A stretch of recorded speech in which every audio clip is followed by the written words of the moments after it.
Hello, everybody. Welcome on in to week number 17 of NFL Fever 2003. That's right. It's the end of the regular season. We're starting the playoffs next week. So if you'd like to see how that goes, be sure to scroll down, subscribe, ring the bell. You'll be notified when I post new videos, and you can keep up on all the random roster shenanigans. I also have a what if going on right now in the Madden NFL 23 video game. I don't know why I said it that way, but I did. It was weird. So be sure to check that out later this week. We'll be doing some stuff. I might have to rearrange the schedule on that. I said one thing in the video. I might have to tinker with it a different way because I forgot that I had a different video that was going to go up, but we'll see. Maybe I'll just do double up a video one day. It doesn't matter. Point is, lots more football action happening in old games and current games here on the channel. So be sure to, make sure that you're subscribed. I actually bought a physical copy of it for the PlayStation 5. Kind of forgot how nice it is to just go to a GameStop or whatever and be like, oh, this game's on sale. Cool, I'll just pick it up on disc. It's kind of nice. I kind of miss that with my Xbox. But of course, a lot of the games I'm playing are digital first because they're smaller experiences. But that is beside the point. I am so far off track. It's week 17. I wrote down 8 games that we could... that we could realistically take a look at that have strong playoff implications. I had to try and figure out a way to whittle it down. I have 3 that we're going to look at for sure. And then we have a couple that we have a really strong 4th candidate, and then it kind of falls off from there. So we'll see. I'll see if I can figure out a way to figure out which are important or not. But let's get you caught up on the playoff standings right now. NFC looks like this. It's going to be literally in order, which is very nice for me. Falcons lead the South. They have clinched the 1 seed. Packers, Vikings, Cowboys, all 10-5. Packers have a really important game against the Jets today. We're going to take a look at that one for sure. 49ers play the Rams, which I think are a bad team. The Cowboys play the Eagles, which I think are also a bad team. The Giants, I think I wrote that one down. I did not. Crap. I don't remember who the Giants play. We'll take a look at that. Did I not write that down? Lions, Vikings. Sure didn't. Okay, fantastic job, Sean. Giants and Cardinals would be your 5 and your 6. Bears and Bucks, they play each other. They're going to need some help in front of them to get in. But the Bears could be a sneaky NFC North winner depending on what happens with the Packers and the Jets game. So that could get interesting. That Bears-Bucks game could get interesting. Bears and Bucks on the outside looking in. The Lions play the Vikings, who aren't super great, and the Saints are going to be eliminated. So it's a stretch for a couple of these teams. They will need some help, but that NFC North crown potentially up for grabs. I don't know. We'll see what happens. The Packers feel like they could either be a 2 seed or get eliminated from the playoffs. It's just kind of that kind of season. The AFC is a little bit more goofed up because of the AFC East. Thank them. The Raiders are number 1 at 11-4. The Chargers are actually number 5 at 10-5. The Jaguars are the 3 at 10-5 as well. The Bengals are a 3. I said this incorrectly. I do this every single time. Raiders are a 1. Chargers are a 5. Jaguars a 2. Bengals a 3. Ravens would be the 6. Steelers, Colts, Texans, they would all be out because the 4 seed would be either the Jets or the Patriots and maybe the Dolphins. Maybe. The Dolphins play the Patriots today. And that's the 4th game that I'm looking at of maybe if the Packers beat the Jets, then this one I don't think will really matter for the Dolphins, but it could matter for the Patriots. I think it might just end up like this anyway, because that's how they have it ranked. They don't have the division records. I need more information, but whole lot could happen. The AFC South plays everybody, is playing an AFC South team. The Colts play the Jaguars, who have already wrapped up that division.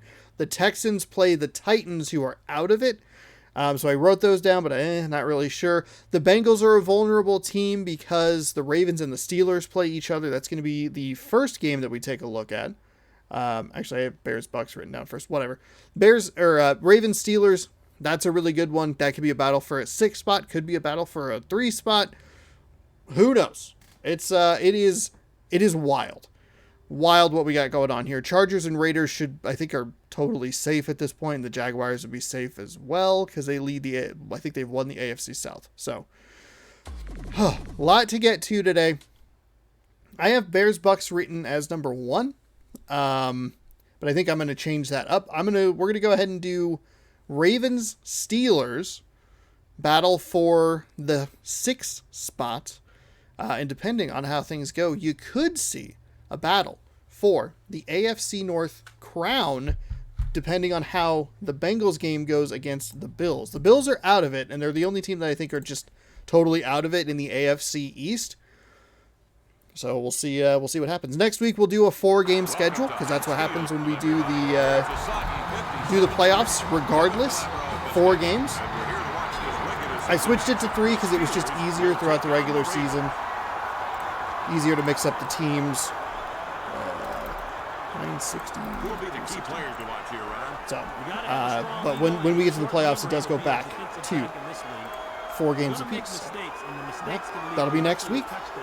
Lots of football content. A lot of football content that I'm not actively playing. I am just talking over.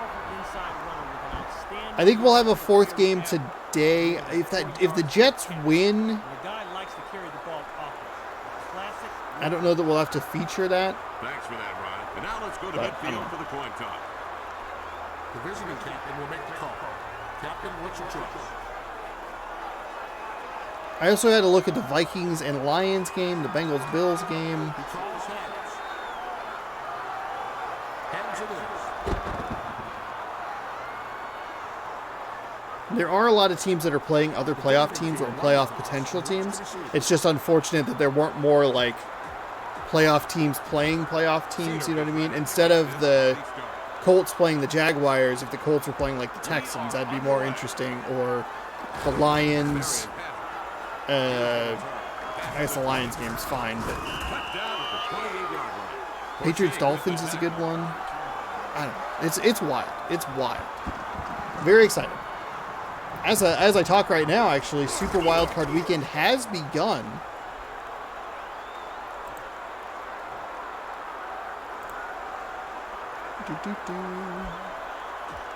First down.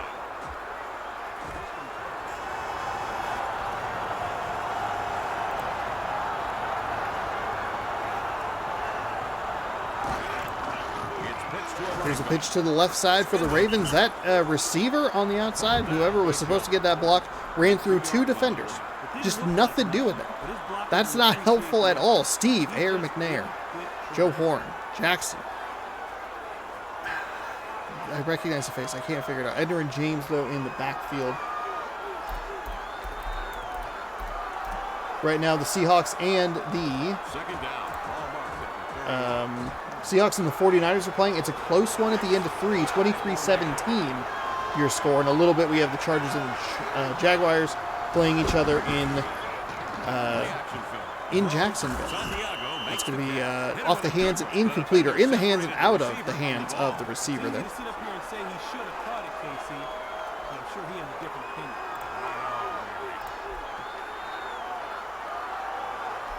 Who are you going for? What are your picks for this weekend? I was thinking Seattle's fine, and I think they have an advantage because they're a division foe. But I would go 49ers, which kind of looks cheap because they're winning. 49ers, Jaguars, Bills. Oh, a nice juke move, and then just couldn't get away from him. Vikings, Bengals, and I'm going to go Tom Brady and the not great Tampa Bay Buccaneers, but Tom Brady has never lost to Dallas, and Dallas does not play well on real grass. They're like 1-4 this season, which is a bizarre stat. But if it's real, which I believe it is, do you really ever doubt Tom Brady? Really? Fair caught at the 29-yard line. Actually, by the time this video posts, all of the games will be done, but it is 3:51 on Saturday as I am recording this video. Usually I record these on Tuesdays, or they post on Tuesdays. Usually I record these on Sundays, or try to. But tomorrow I want to watch the Vikings game and the Bengals game. And those are on back-to-back, so I don't have time to record this, so I'm recording it now. Get it out of the way. Doing your homework before you get to play your video games. Except for the video game, the homework for me is video games, and the reward is sitting on my butt and watching football. I have a hard life.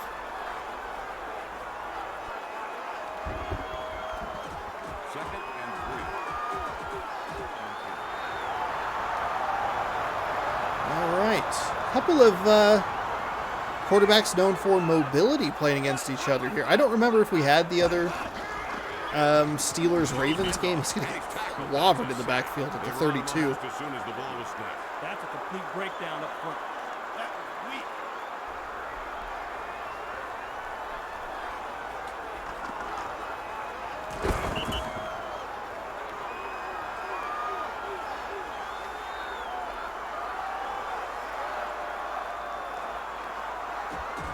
So it'll be 3rd down and 8. They're actually going to give him the 31-yard line. As a fun, side story, I've been recording in Madden lately, Madden NFL 23. I've been using the EA trial, which is a great benefit of EA Play, as that's picked off right on the sideline. Anthony Simmons with a nice pick there. Into double coverage, not a great throw from Vic, but sometimes it happens. You gamble and you lose. But I have, been using the EA Play trial. It's a fantastic thing. You get 10 hours with the game. The last couple of Maddens, I think, not this year's, but a couple Maddens in a row have been fairly easy at achievement completion. So you've actually been able to complete that game in the trial period. And I think I used it last year for the Super Bowl prediction I did that was horribly broken because I didn't adjust the sliders. But I've been knocking this game for its inability, this game, NFL Fever, for its inability to execute a hurry-up offense and time management. Madden 23 is as bad. It's stunning. I've watched 4 games in it now, doing some wild card stuff. It's just what is happening? What are we doing? Why aren't they hurrying the ball up? It doesn't make any sense. So, stay tuned for more later this week.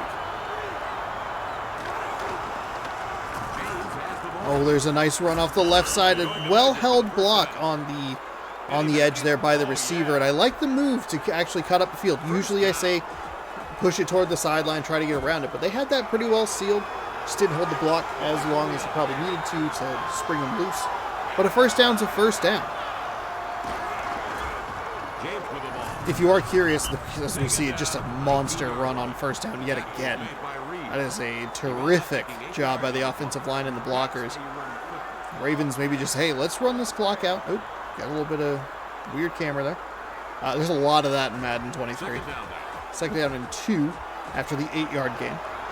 If you are curious about the Madden NFL 23, there were a couple of playoff scenarios that happened right in the final week. 3 teams from the NFC, 3 teams from the AFC could have been the 7 seed. Oh, that's picked off. A terrific defensive play. He's not down yet, but he doesn't get up fast enough. Edward Reed, or as you may know him, Ed Reed, playing for the Steelers, which might make Baltimore fans go, picks off Steve McNair. First down. 3 teams, though, from the NFC, the Packers, Seahawks, Lions, all could have been 7 seeds. It ended up being the Seahawks on the NFC side. Patriots, these very Steelers, and the Miami Dolphins could have been the 7 seed on the AFC side. The Dolphins are the real-life AFC 7 seed. And so I thought, hey, what would happen if the other 2 teams were in there? So been looking at that, and then I realized that I kind of broke everything. So we'll be doing part 3 and 4 this week with the divisional round. So stick around for that. He showed me something with that run. I guess mild spoiler. Ideally, if the 2 seeds had just won all the games, then there wouldn't need to be anything else. I'll stop talking. Anyway, if you want to go look at that, some of the games have been pretty fantastic over there. If you're looking for more football stuff. And thanks if you're watching that and watching this. Thanks for your support on those videos. They've done pretty well. Throw out to the right side, right around the 30-yard line. That'll be a first down for the Steelers following the turnover. That was a terrific opportunity for Baltimore to get on the board. I don't really know why they threw the ball there. You would run it for like about 10 and a half-ish, and then you ran it for 8 on back-to-back plays. Just keep it going. Keep it rolling. There's a handoff for the Steelers. They know what I'm talking about. Try to spin move off of his own offensive lineman. And he'll get tackled after a gain of a couple. And I will have a Super Bowl prediction video up this season. I did fix the sliders in the game. The games have been much more competitive, still with the ability for teams to come back. Second down. So the Super Bowl should not be as broken as it was last year. And the momentum bar isn't as much of a factor as I thought it was going to be, because I was debating just using the Xbox One version or just buying the PS4 version, which weirdly enough would play backwards compatibly on the PlayStation 5. Anyway.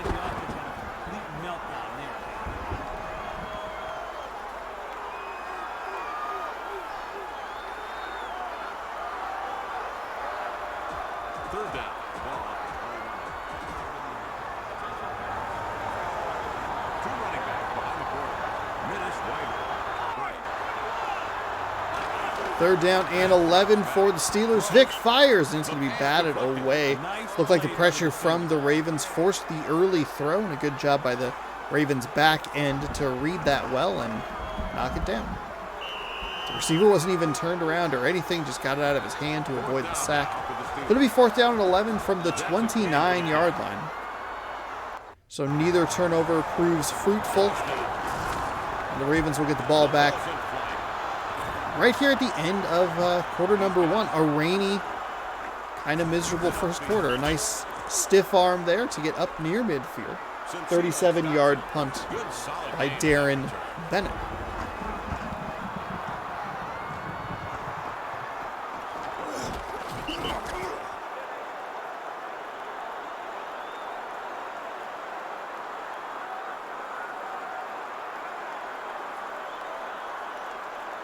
First and 10. Seahawks may have gotten to the end of their luck streak. They are now down 14, 31-17 with 11:45 to go. And it is first and 10 for the 49ers. Don't know if that qualifies as, what is it? Produced or redistributed? No, that's not the words. They use weird words. It sounds like you can't even, like, literally it can't even talk about it. Ball placed at the 45.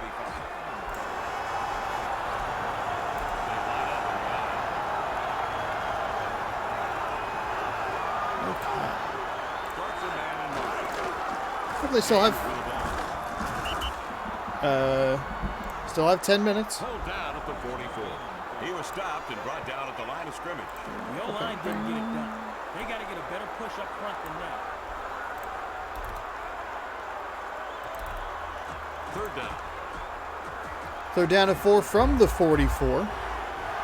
As we are indeed into the second quarter. We might have been into the second quarter for a bit though. You might have noticed that the Ravens had like -2 yards passing. Oh, McNair, he had the first down.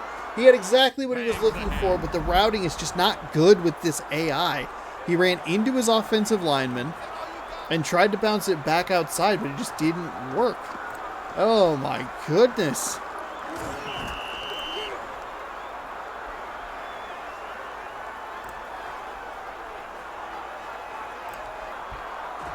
Fourth down now for the Ravens. The Ravens line up in punt formation. Second. So the Ravens will line up in punt formation with under 3 to go. They're going to try a little bit of coffin corner. And it's almost good. Almost good. That's a touchback.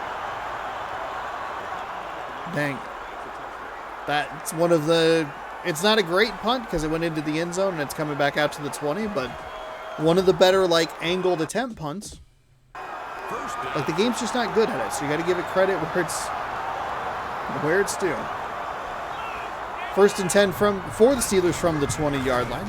Offset I formation, well blocked on the outside, except for that receiver let go of the block too early, but he was able to get a little bit around the corner and pick up about 4.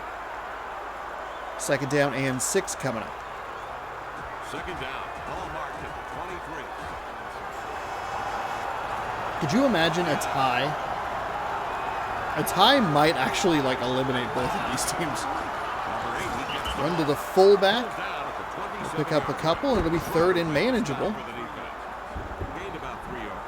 The defense boxed him in pretty good, and he didn't let the play or the runner get away from him. Third and 3.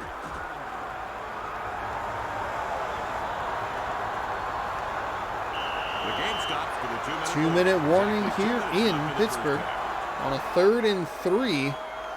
I am using the new disc I bought. It seems like it's been running better. The audio glitches were consistent between the 2 copies of the game. There were problems with that in the early weeks.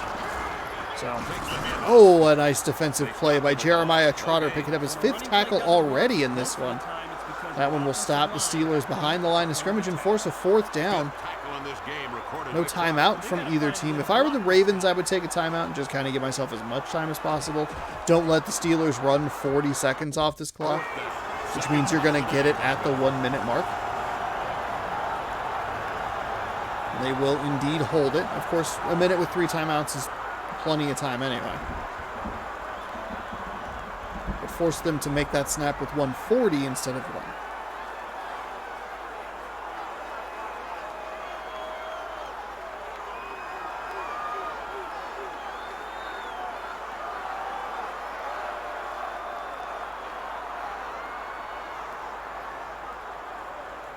Wind is blowing heftily to the left side of the screen. Launched a high floater. Jackson secures the You can see the angle on that one. Oh, a couple of nice blocks here. He's going to somehow miss all 3 of those and get pushed out of bounds. And maybe the most unexpected result of that was being pushed out of bounds when there are 3 defenders right in front of him. But good field position for the Ravens, and they will hopefully use the clock effectively before the end of the half. I don't have a lot of hope, but maybe today the game breaks in a positive way. First and 10.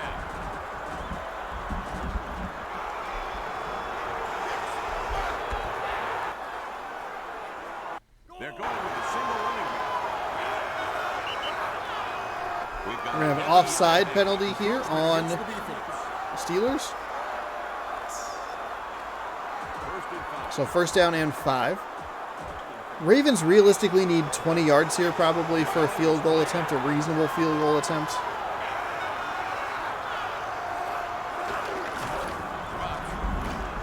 Oh boy.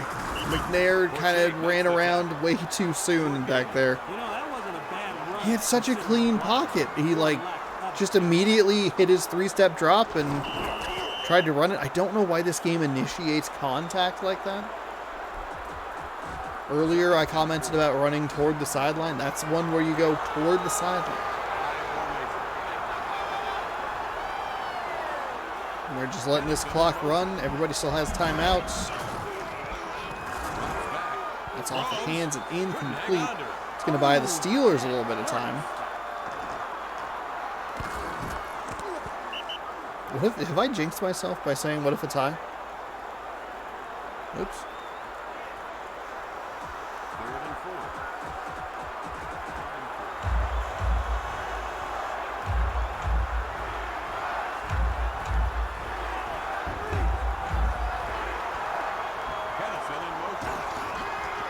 Dropping back, looking, rolls to his left, fires over the middle of the field, and that's going to be caught down by about the 25-yard line, 26-yard line. We should see a timeout here by the Ravens. Nicely done. Tried to roll out to his left, or started to, I should say.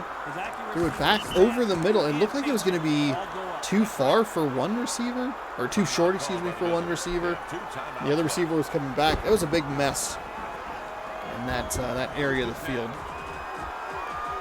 The Ravens come away with it, and they are going to just take the field goal attempt here. Looks like the wind has shifted to a little bit more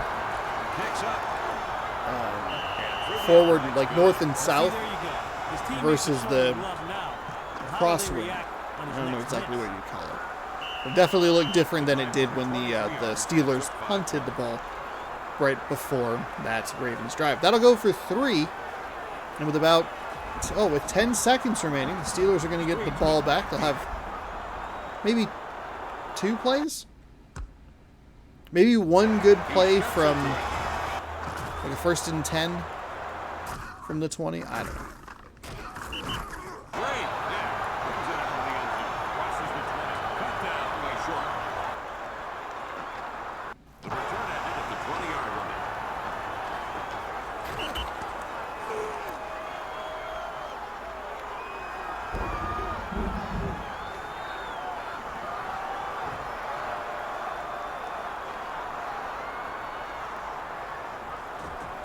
First and 10.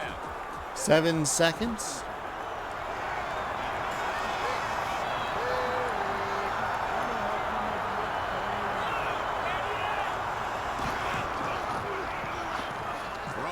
Finds a receiver over the middle. It's fumbled. The Ravens are going to recover, but do they have enough time? Was that 7 seconds off the clock? Or do we have 1 tick left for them to maybe take a shot at a field goal? I think there's 1 second left on that clock. That's a huge turn right at the end of the first half. Tell that receiver maybe just to try and get down, get as many yards as possible, and then get down, call a timeout, and at least hail it towards the end zone.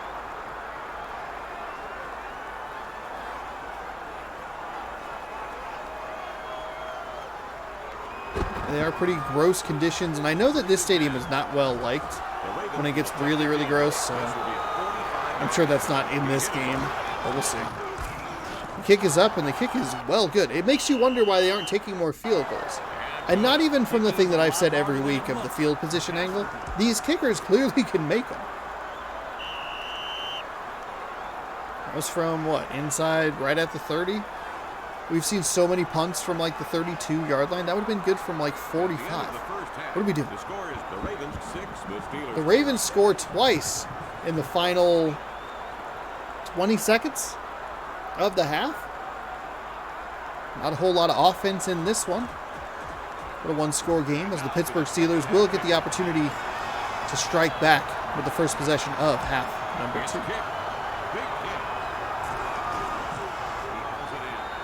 4 yards deep in the end zone. He gets leveled at the 20, maybe the 21, depending on how generous they're feeling today.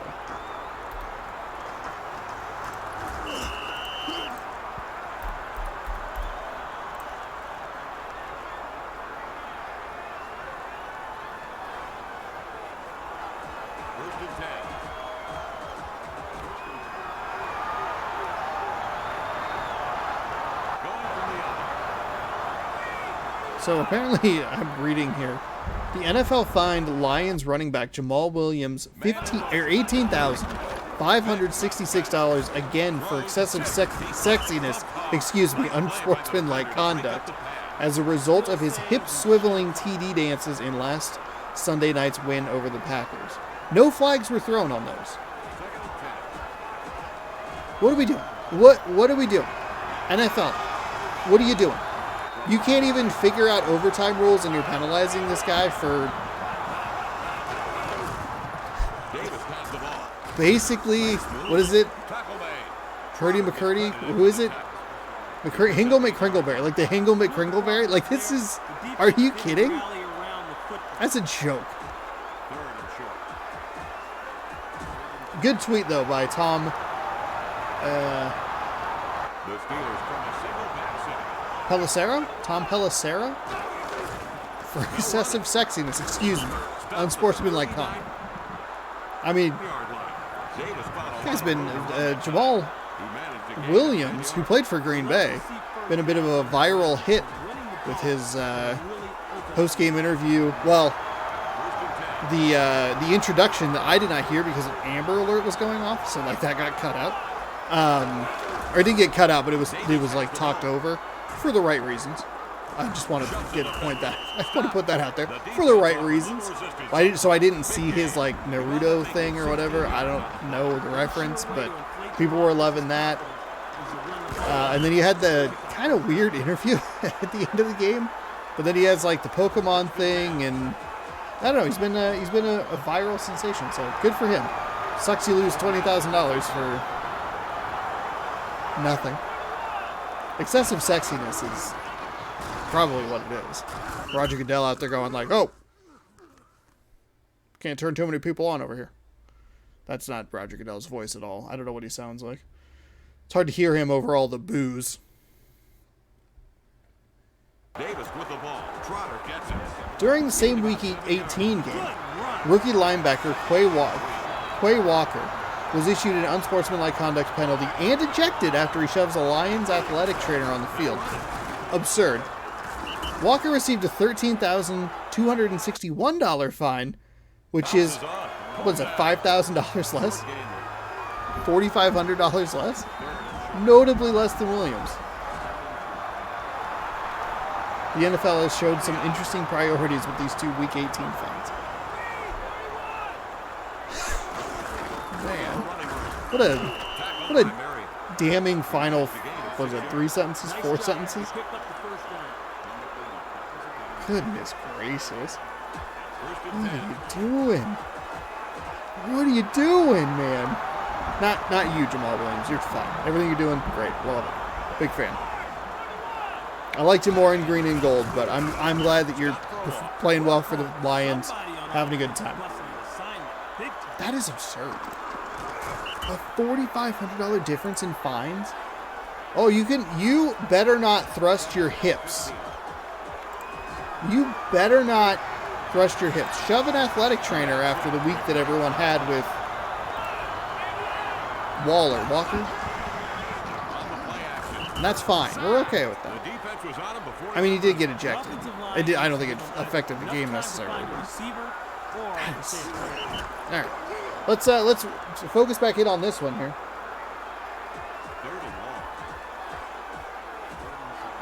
Third and 17 from the 36-yard line. Going to be curious to see what the Pittsburgh Steelers do here. It's a pretty deep field goal, but it looked like the Ravens kicker would be able to make it. I can't imagine they have. Cortez, I believe, is the kicker's name for Baltimore. I think the Steelers should try it. But this is that weird spot in the field where they don't go for it on 4th down. Even if they consider it like a no man's land, they might just punt it away here, and they're going to punt the ball. So they punted it from the 33. It's going to come out to the 20. That's a net of 13. That's a 13-yard field flip. That's probably a 45, 46-yard field goal. And if you miss it, it's only, how far is the kicker back from the holder from the offensive line? The upside, 3 points on the board, cutting the lead in half. The downside, missed the field goal, and there's like a negative 5 yards of field position difference, which they basically got on one play anyway. So 1st and 10 from the 38. We are under a minute to go here in the 3rd quarter. Spent most of it talking about the absurdities of that fine for Jamal Williams. It is absurd. Absolutely ludicrous. Going to run the ball right up the middle, but a terrific job getting off his block and making a play at the line of scrimmage for that Pittsburgh defense. And that'll lead to 2nd down and 10.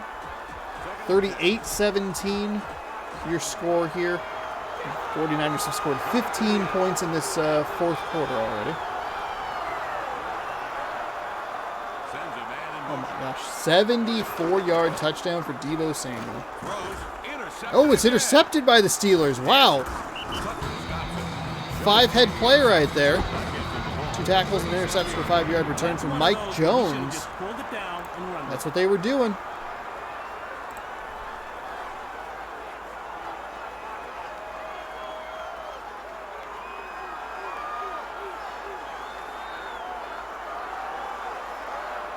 We are through 3 quarters now, and the score is 6-0 at the end of 3. Pittsburgh, I think, will be eliminated from the playoffs if they lose. The Ravens First and 10. might seal their spot, which would mean that the only thing that could potentially matter, maybe the Steelers would get in if the Bengals lose. I wish I had like a playoff predictor, but I don't have all the stats necessary. I've mentioned that like for a bunch of weeks, like in a row, and then I'm thinking about it now. I'm like, oh, I don't have win-loss record, like in division, in conference, versus other conference, common opponents, home, away, or whatever the tiebreakers are. So maybe it wouldn't have been as helpful as I thought it would have been. Swing pass. Brought down at the 30-yard line. Morris brought that play to an end. Made a yard on the play.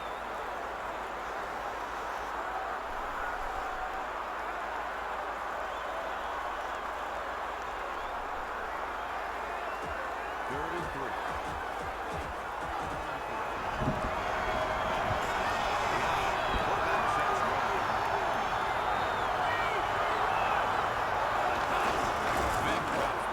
Vic drops back, fires over the middle, will be inside the 20-yard line, met immediately, but a nice throw to convert and give them a fresh set of downs. A couple of turnovers for McNair in this one. First and 10. Where it gets interesting. Remember, Pittsburgh punted when they most likely had a good shot at a field goal. Vic finds a receiver down near the 10-yard line on the left side of the field, and that will be a gain of probably 8. Though I'm not 100% sure if they do the forward progress. Seems like it's wherever they're down, that's where the ball gets spotted. So sometimes it feels like they get more, and they get brought back, or seems like they're stopped and they fall forward. And that should be a first down for the Steelers. It'll be 4th and goal. Is that Terrell Davis, by the way? I don't know how many Steelers games we've had on the channel this season.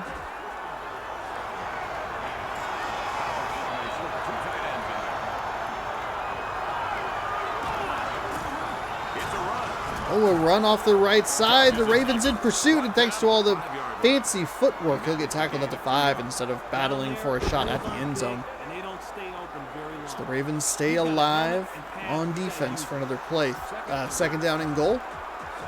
Halfway through quarter number 4. This could be a game-winning drive right here.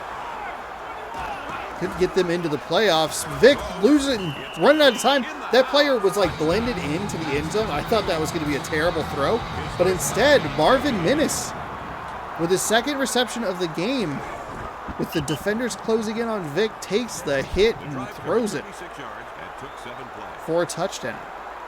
So that turnover comes at a cost of 7 points and an incredibly inopportune time. Obviously, field goal wins it for Baltimore. They just got to try to get him in position for it. And again, that's where you start to get into that weird territory.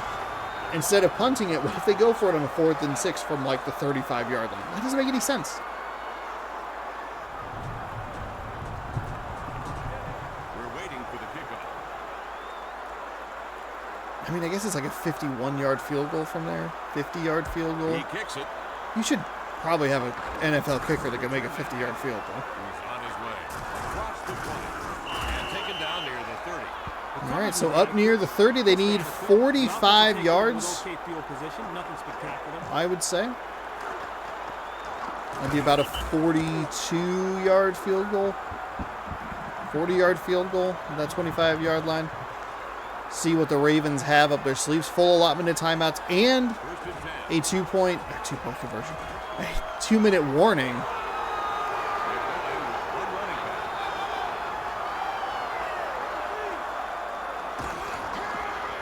McNair with the play action pass. Rolls to his right. He's going to step. He's going to launch. And there should have been pass interference there. As he absolutely ran into the receiver. Luckily, that wasn't an interception.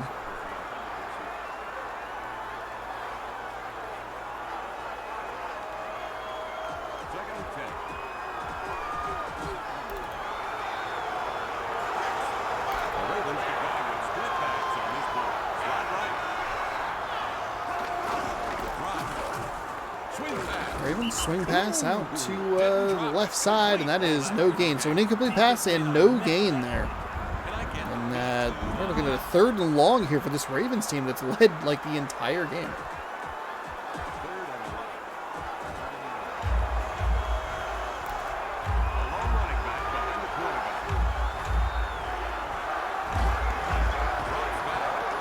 Ravens, McNair drops back, fires to the right side, and that's going to be a completion at the sideline. 5 for 10 for McNair. 2 of those incompletions, interceptions, and a measly 51 yards, but still an opportunity to squeak his team into the playoffs.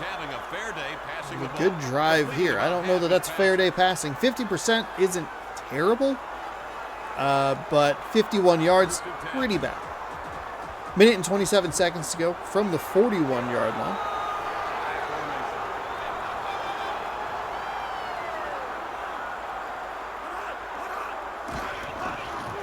I formation. Gonna throw to the sideline again. I'm curious if he got out of bounds. Ravens obviously have timeouts to use. When you get these long camera angle shifts, it does waste valuable time, especially when they're just standing there. Those are my favorite. They are going to give him out of bounds, so 1:23 to go.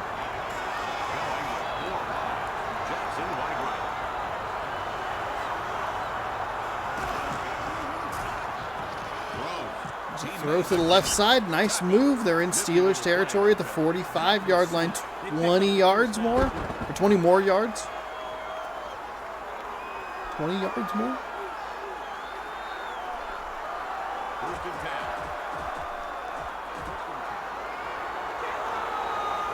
One back set for the Ravens.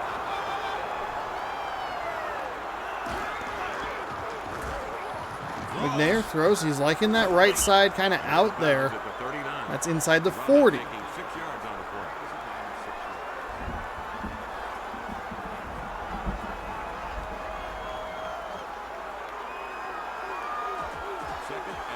Second down and 4 from the 39. 15 yards? I mean, this is the time. This is the time to make that drive, McNair. Maybe a time for the Steelers to try and blitz. Look at how much time he has in the pocket. He gets to roll to his right. Nice block there. And a good decision to just throw the ball away. Nothing downfield. A terrific block on that right side to eliminate the rusher that was free. 3rd down and 4. Steelers and Ravens both 50%.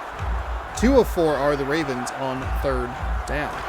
Steelers might want to try and bring some pressure. It's a play-action pass. He's going to roll to his right. He's throwing back over the middle of the field, and that is nearly intercepted. Everything about that pass is terrible. Got lucky to live another down. Here it is, the game. I mean, you can try and get it back. You're not going to have enough time, though, especially with the way this game runs. 39 seconds. 4th down and 4 for the game. The Ravens.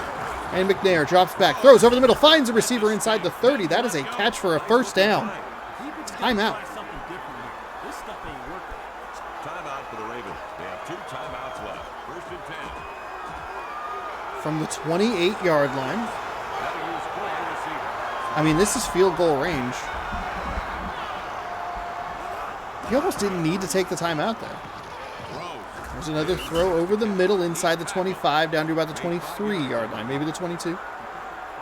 No real need for a timeout here. On the Ravens side, maybe on the Steelers side.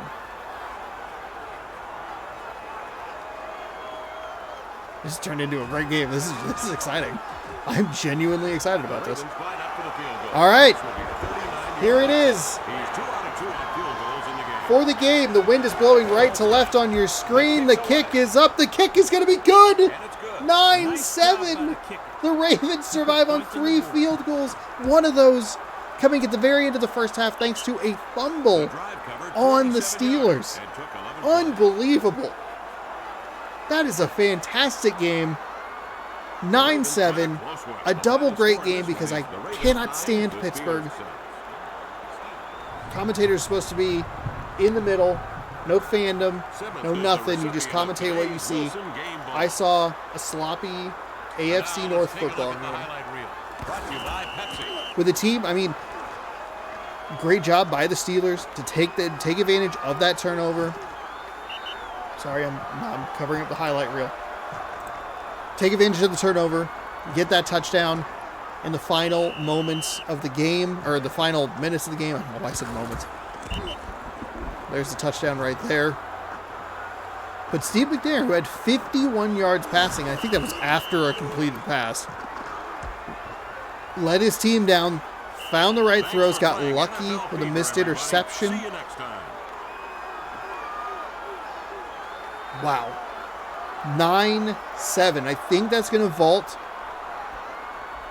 the Ravens into the playoffs. I might clinch them the 6th seed, but depending on how things go, they might be a 3, even though they split the season series with the Bengals. It's that Bengals-Bills game. That becomes pretty huge. All right, our second game of the day. I'm going to go ahead and throw on Bucks-Bears. We'll get you actually... I'm going to pop a save, just in case. Be extra careful. The later I get into the season, the more it's like, oh, God. Make sure that we're not tinkering with anything. Quick update on the standings, real quick, just in the AFC. The Ravens listed here, 9-7. They were ahead of the Colts and the Texans already. The Steelers did drop, obviously, with that loss. So they were in the 6th seed spot at the beginning of this. So Colts and Texans might not really even have anything to play for.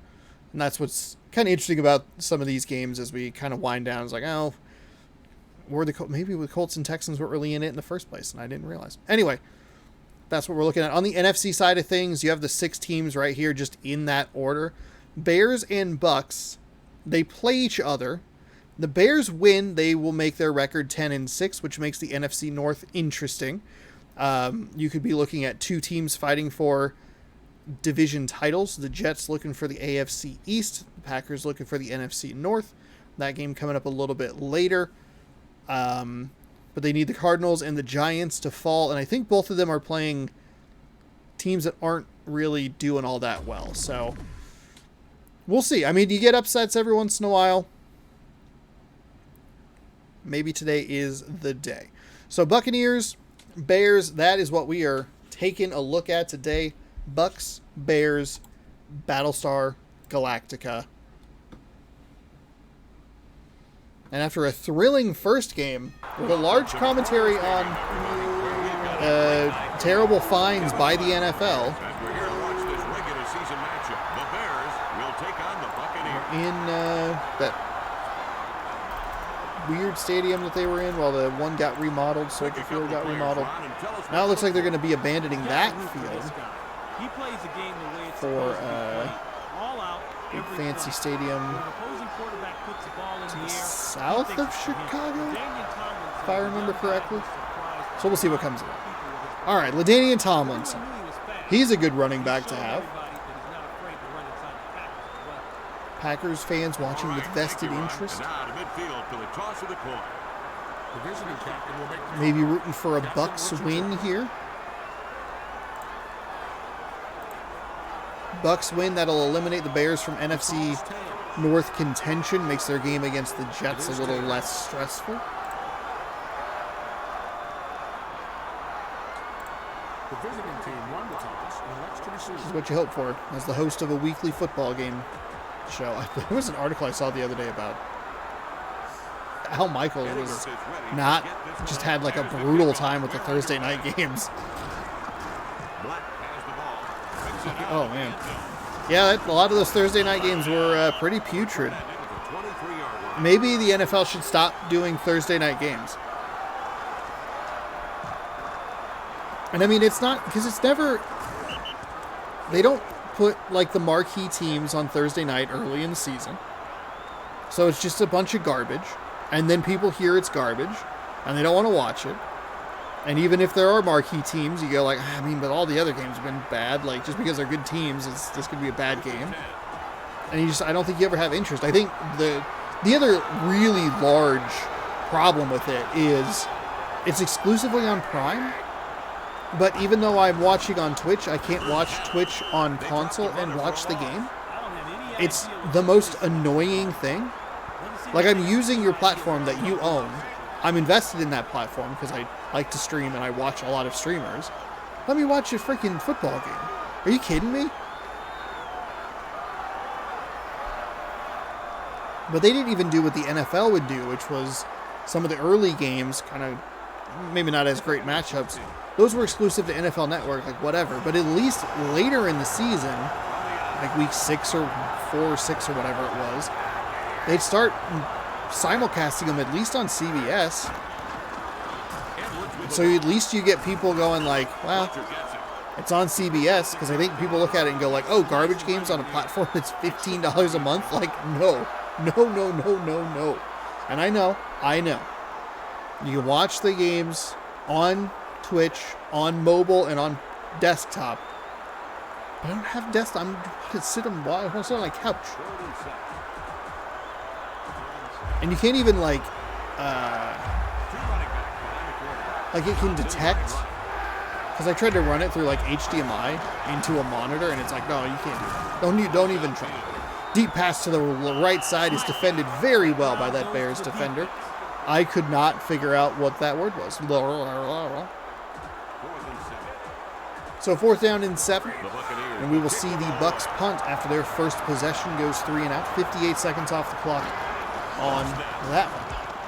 He got all of that one. Calls a fair catch, and he's got it. Good kick and no return.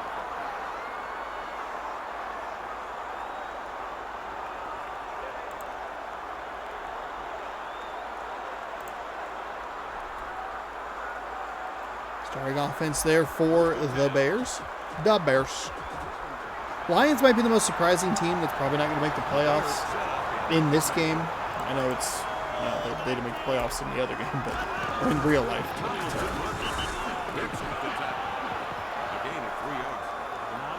I thought they had a real opportunity after the Packers quarterback went out. Green Bay played some stellar games off camera, I think. I don't think they were very good like when I had them in the simulation, like presented to you. But hey, that's how it goes. Looks like this one is about over. The 49ers are going to move on to round number 2, 41-23. Seahawks score a touchdown to make it the 41-23. It was 41-17. I think the San Francisco 49ers like a real genuine shot for the Super Bowl. I think an NFC title game, I mean, they're going to play, they play what? Maybe the Vikings?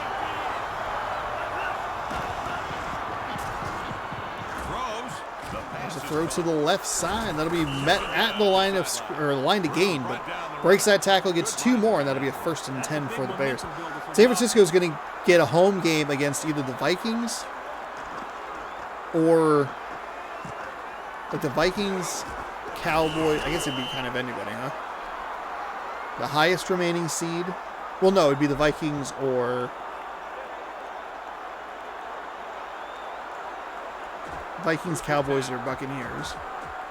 I don't think any of those teams are threats to beat them. The Giants are going to go to, because they're a 6 seed, they would go to face the Philadelphia Eagles should they win. So, I don't know. I don't know. Philadelphia, San Francisco, NFC title game feels like not a foregone conclusion, but the Cowboys are like such a mess. Who knows what Cowboys team you're going to get. I don't really want to bet against Brady, but I do think that both of those teams are far better than the Buccaneers are, especially defensively for San Francisco. There's a throw to the left side, off the hands, incomplete. The Eagles have been firing on all cylinders. I know they're dealing with a quarterback that is working with an injury. Hopefully a week off will give them full health, or 90% or whatever. I saw another article today that was like, oh, Michael Vick thinks that Lamar Jackson should play through an injury. It's like, no. He doesn't need to play through an injury. If you go like, hey, we'll give you one more game with Lamar Jackson, and like that injury could get way worse and he might not ever be the same quarterback. Or you say, hey, you sit out this week and all of the off season and take care, get everything like tip top where it needs to be, and you're going to give me like 5 great years. I'm going to take The Bears will kick the ball away. great years. Stop it. Here's the snap. Bears are going to punt the ball here on 4th and 5. Air under that one. That's a pretty okay looking coffin corner. It's going to bounce in. The worst part about some of these punts, and I don't talk about it enough because they should be angling them more to the sideline, the coverage is usually fairly good, and like in that instance you have First and 10. 2 punt like coverage unit players right there that can make the player, but for whatever reason when the returner like runs up the field, it turns the 2 In motion. like coverage people up the field for no reason. Like, who cares what they're doing? Now some good You run down, you try to get inside the 5 or whatever, you try to spot the ball and down it. At least that's what it looks like to me on television.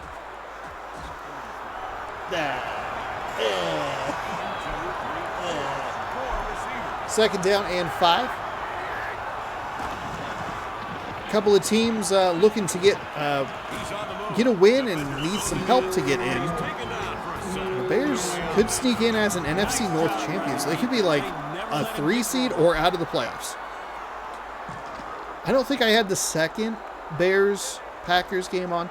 I do believe the Bears won the first game of that series. Oops. I have the footage. I have the notes, everything I need Third and 14. right in front of me.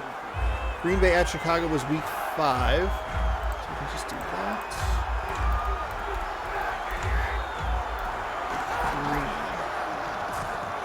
Detroit at Green Bay. Catch made. Tackle made. We haven't actually seen the Packers since week 10. 4th and 8. They'll punt the ball away. Second. Oh, you know what? I also switched how I was looking. There's the snap. The kick is away. Packers at 49. Fair catch signal. And the catch made at the 28-yard line. Great job. Were the Packers and 49ers in last week's? 2 weeks ago, week 15? That would be bad. So I just need the thumbnail. They were not. Okay. So I had them as a potential game and then didn't even use them. So we have not seen Green Bay in a while. Rabel made the stop for the defense. He managed to gain of 1 yard. I don't even know when they would have played. Oh, you know what I can use is the other. Did I move the Madden stuff? Madden 2003?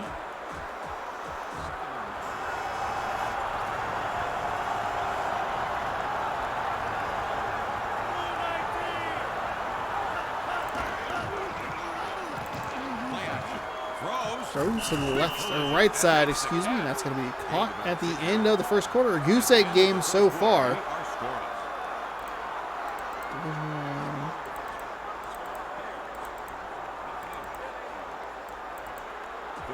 The Bears and the Packers played in week 13. Looked like a snowy game in Lambeau. And first, I didn't turn my camera off. Excellent. That's fantastic. So week 13. So ideally that would mean that this one would also have been week 13 if the schedule were the same. I can't imagine they'd be different. They're officially licensed NFL products. Why would they be different?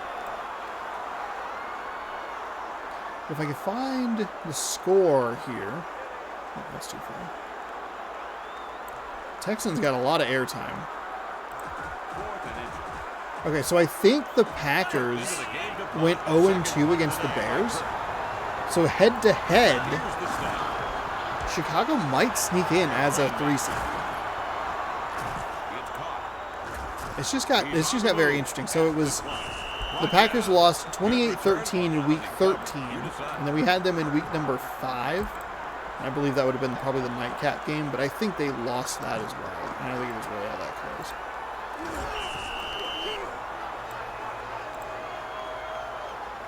Oh, it went to overtime. Oh, whoops. 1st and 10. Oh, Green Bay won in overtime. Wow, I was wrong. Okay, jeez Louise. I think Green Bay won in overtime in both of these games in Chicago. Okay, so you have an even. He wound up making 4 yards on the play. That's some nice running there. I love that I have my own footage to just like sit and just prove me wrong. It's like, no, they won in overtime. Big bomb down the field. Now I don't know.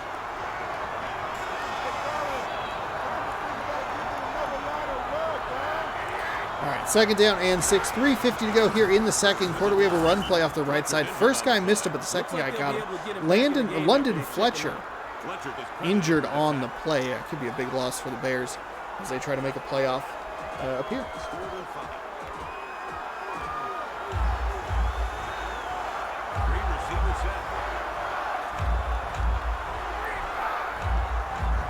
I love the infinite mirroring.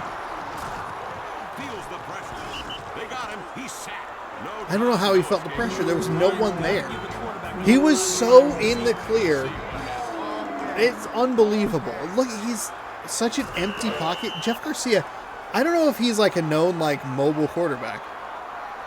We see this with these quarterbacks. I don't know if they're trying to like emulate the happy feet or what, but we saw it with McNair in the last game where he just had this like really nice pocket. And he's like, I gotta get out of here. I gotta start running. Like, there's no one near you. Sir, you're okay.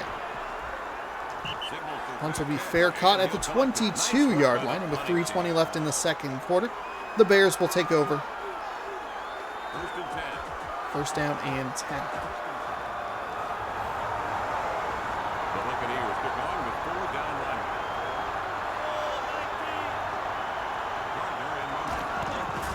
Takes the handoff. A spin move off the left side. He'll get up near the 25-yard line. That's where he will be stopped. 41-23 your final, and the first wild card game of the day, or of the round, goes to the 49ers. He will host the second round game. Go to the right side. It'll be a short game. Oops. I said scored, not scores.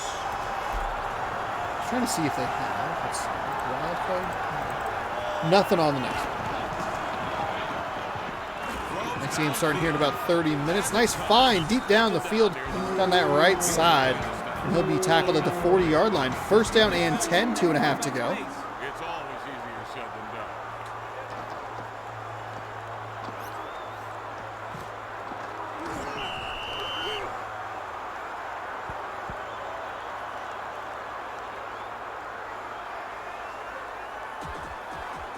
First and 10.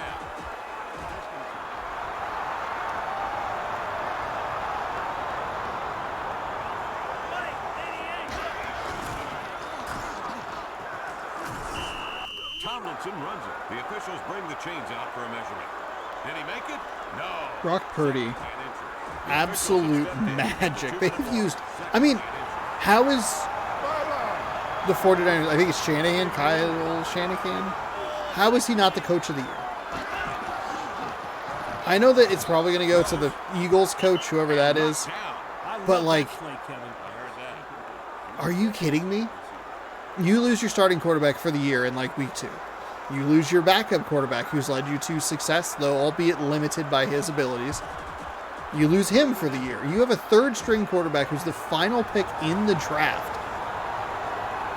And you're not only in the playoffs, but a genuine threat to win a Super Bowl? Are you kidding me? He's got to be coach of the year. Nice find on a very short distance. A little flutter out to the left side, and that'll convert for a first down for the Bears.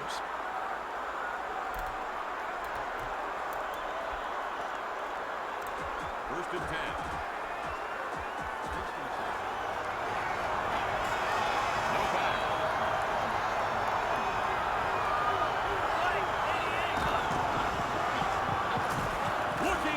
So throw into the end zone, and it's going to be intercepted, but out of bounds. Oh, we just needed to get that second foot down. This was a bad throw by Burline. It's just too much air under it. The defender has a ton of time to get under it, and Just doesn't have the footwork to stay in bounds. Lucky there.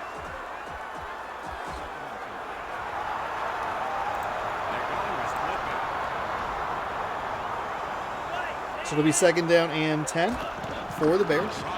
Split back formation. Terrific job there to get that block. He's running for his life. He's still going to get sacked well behind the line of scrimmage. That's like it's 8 yards behind the line of scrimmage.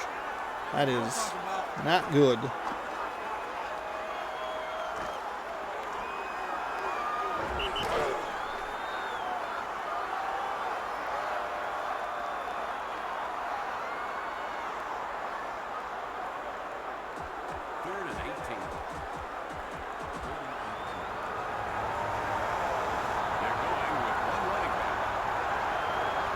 So 3rd down and 18. This might even knock them out of field goal range. Burline got to be careful here. He's going to find a wide open receiver that he just can't get turned. I mean, if he turns upfield, it's at least a 1st down.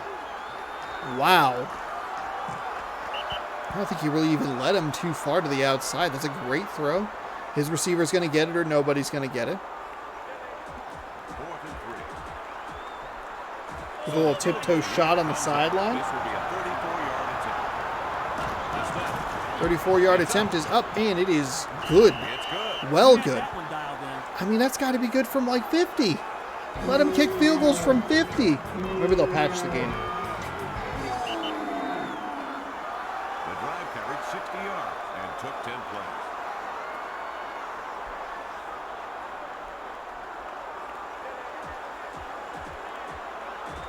Ettinger will put the ball in play. There goes the ball. Okay. So a 3-0 game here. That's how last game started. Just went for a field goal to open the scoring. The return ended at the 23-yard line.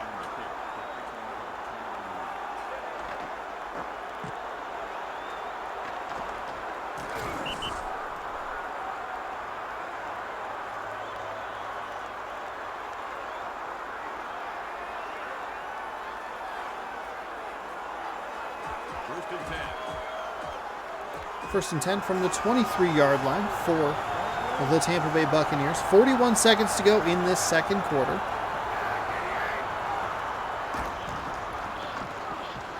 Throws. Incomplete.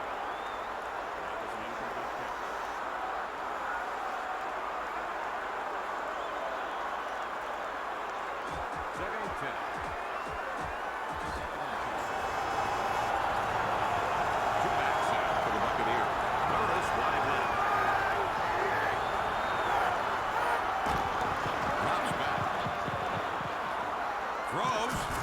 That's a terrible throw. That is an awful throw. Are you kidding me? Why are you throwing it 3 yards in front of you? You have a running clock. You have 3 timeouts, and this game does not have the ability to move quickly. There are 2 running backs behind the quarterback. Bears with a beautiful blitz right there. Maybe take a timeout here. Enough time to find a receiver or say a prayer. It's a great play. I like that. I like that blitz right there. I like the aggression. 4th down and 16. I'd love to see the timeout used. You're going to get this ball with decent field position, 2 timeouts, and you're just not doing it. Oh, this game is so frustrating. It doesn't make sense.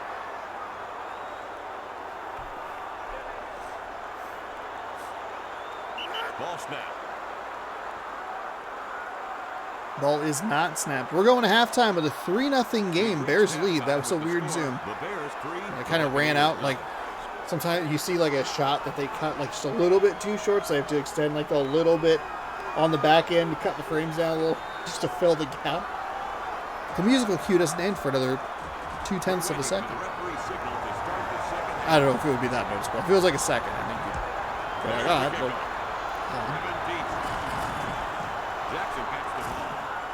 5 yards deep, and he'll get it up to the 18-yard line. The tackle was made by Johnson. Kevin, their field position is below average here.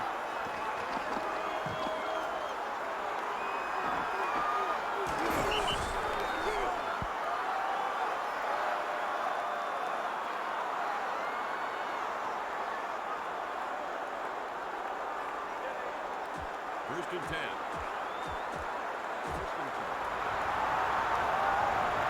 Split back. Reed wide left.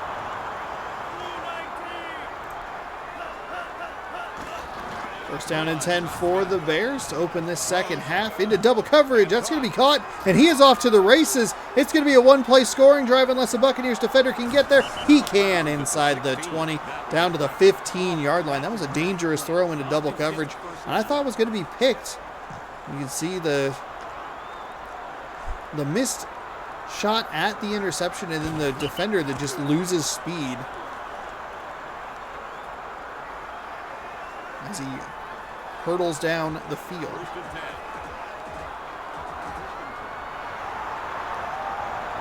The Bears set up. So first down and 10 from the 16-yard line. Bears looking good here to start this second half. They're going to run the ball off the left side. Tries to get around the outside, but a good job by the Tampa Bay Buccaneers to come crashing towards the line of scrimmage and make the tackle for minimal to no gain. Second and 10.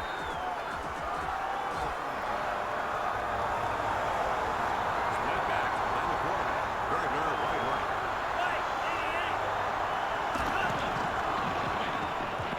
He's going to run to the right side. He'll find a couple of yards there, Steve Berline. I believe he played for the Carolina Panthers around this time.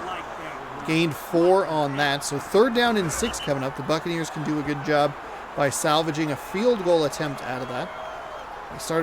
They went from the 18 to like the 16 in one play. Completely flipped the field. I'll give them 3rd and 5 from the 11-yard line.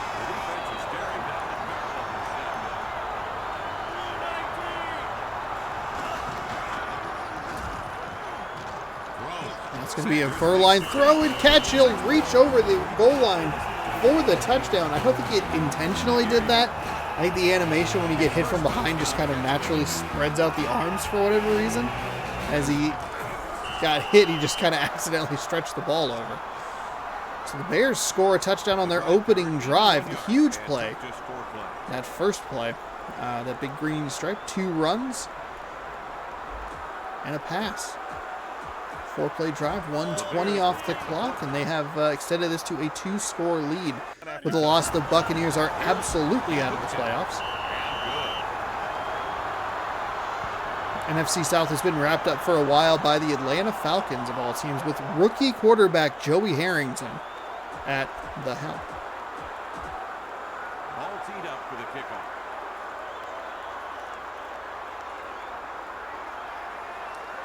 There goes the ball. I gotta make sure not to say like Joey Harrington or Dante Culpepper. Culpepper led the Falcons. The Falcons to a pretty good record in last season's game, Madden 03.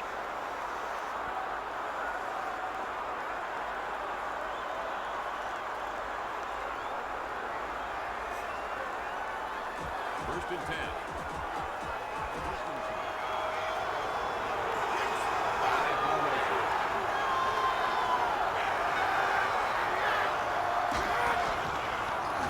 Run off the left side. A beautiful spin move to avoid 2 defenders. And he'll get the 10 yards on that one and get a first down by a football. First and 10.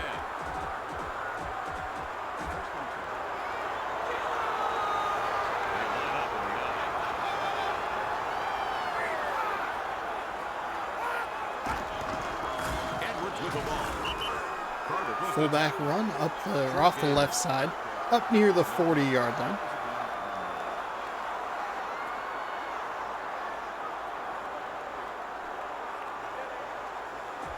Second and 9.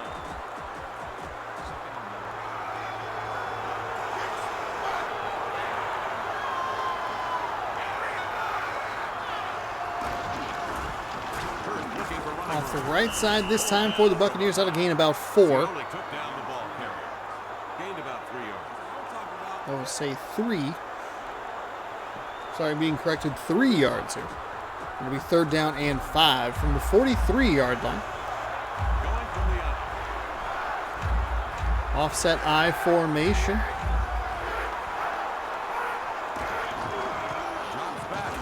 send an extra defender that the Buccaneers line can't defend, and the running back had flanked out to the left side. Number 50 came in free and clear, and that'll be an easy sack and a great stop to that Buccaneers drive.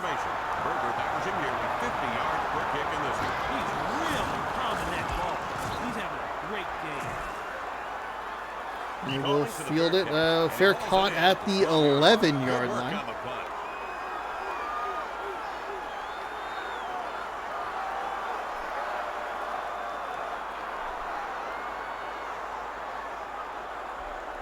First and 10.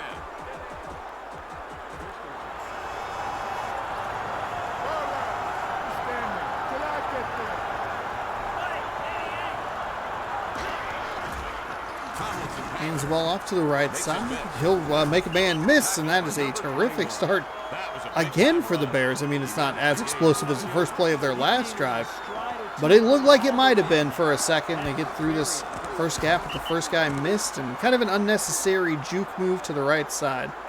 Either way, it's a first down, and the Chicago Bears looking good here in the second half. Third quarter for them has been transformative.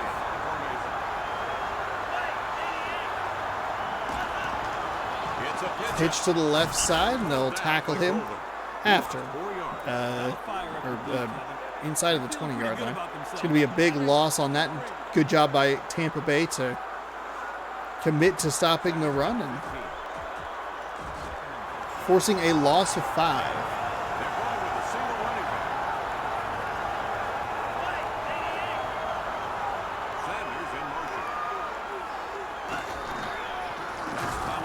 Hand off to the right. Tomlinson looked like he had a little bit of room. Well defended. I think this is going to be a third down at about 10 here. Bucks need a stop to give their offense a chance to try and get something on the board, even a field goal. As we are getting close to quarter number 4. Motion for Sanders from right to left, back to the right.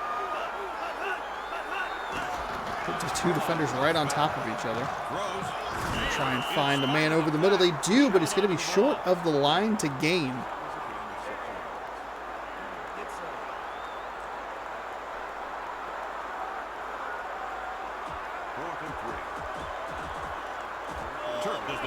This will be his third punt of the game. There's the stop. That's up over. Big punt. Going to be fielded inside the 20, and he will be hit by the second man he met. No return. And I believe we're going to go to the fourth quarter here after that play. 5 minutes to decide this one. At the end of the third quarter, the score is 10-0. The Buccaneers nothing.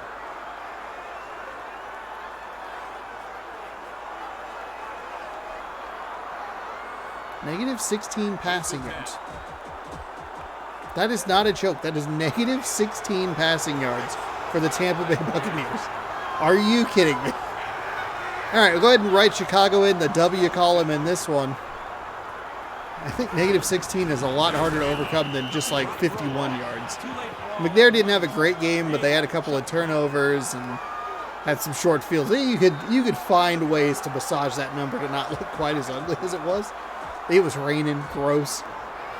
Negative 16 yards, just got, I don't know. Throw your hands in the air in a highly confused manner. Flicks it left. There will be a loss on the play. What kind of pass play was that? That went backwards, didn't it, Kevin? Wow, London Fletcher with a tackle here. I think that's a pass.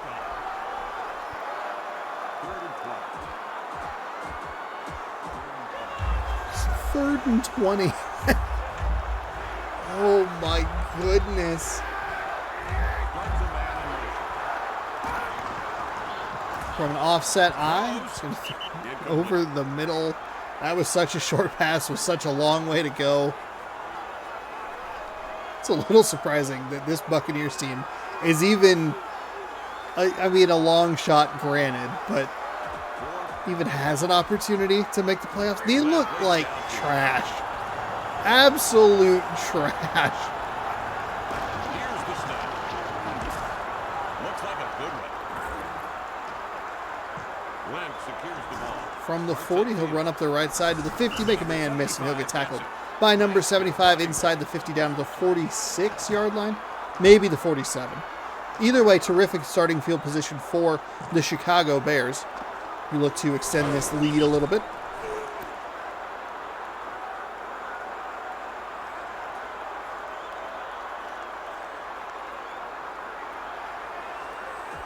First and 10.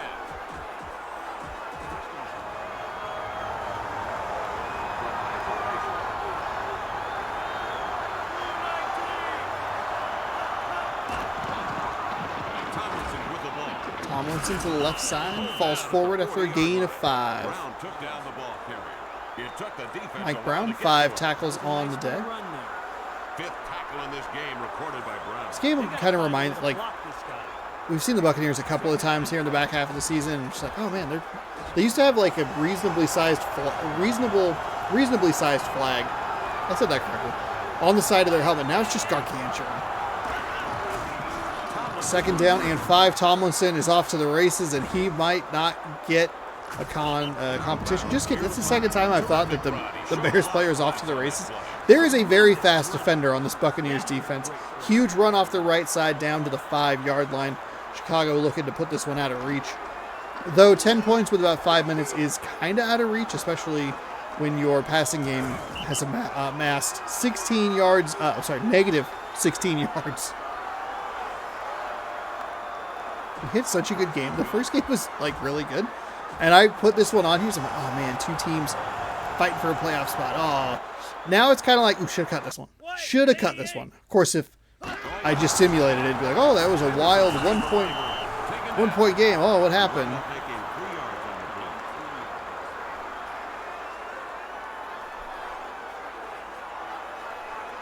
Second and goal. On the eye, tilted to the weak side.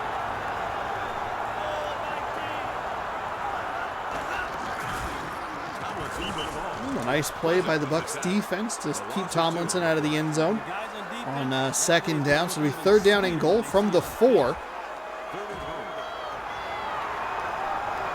On the eye, tilted to the strong side. There is no reason for the Bears to put this ball in the air. Reed in motion. Make this a 2-touchdown game. Tomlinson has the ball. I mean, sell out to stop Tomlinson. Absolutely. Like, if you let Tomlinson in at this point, if you're the Bucs defense, you go like, okay, that's fine. We don't want Berline to beat us with his arm. That would suck. But on the flip side, if you're Chicago, you go like, look, if they beat us with their defense by stopping the run and selling out for it, that's fine. But we cannot have an interception that allows them to a field goal as an option, and that means a short field. That was the correct call. I agreed with all of that. Also, whatever that, I don't know what that dome is out in the background. Look at that. Red. Run. Run, run, run.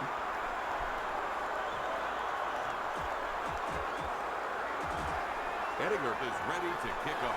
Now they have 2 long fields to He steps into it. try and conquer. The passing game, negative 16 yards. Maybe negative 26 at this point. Across the 20. Ooh, almost pretty good run back there. 21-yard line.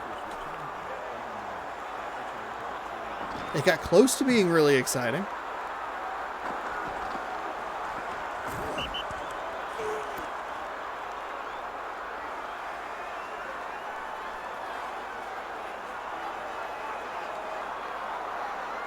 First and 10.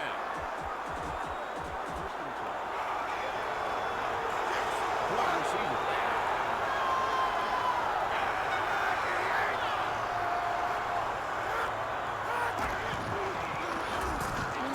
Andy is in the bag, baby. That's a sack. No time to avoid that. That sounds about right. Complete breakdown up front. That feels like the correct situation for this game. Oh my god. Instead of the Buccaneers flag, they should just put a white flag on their helmet. Like, please stop. We're done. We're toast.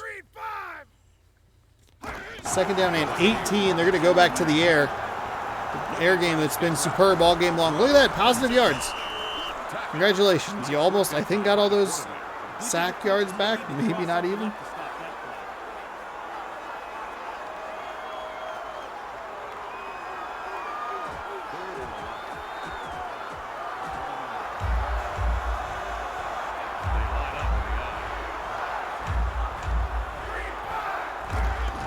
Third and 11. Gonna lose. He ran out of time, and whew, you say you can't get away from the hounds? Hello? What?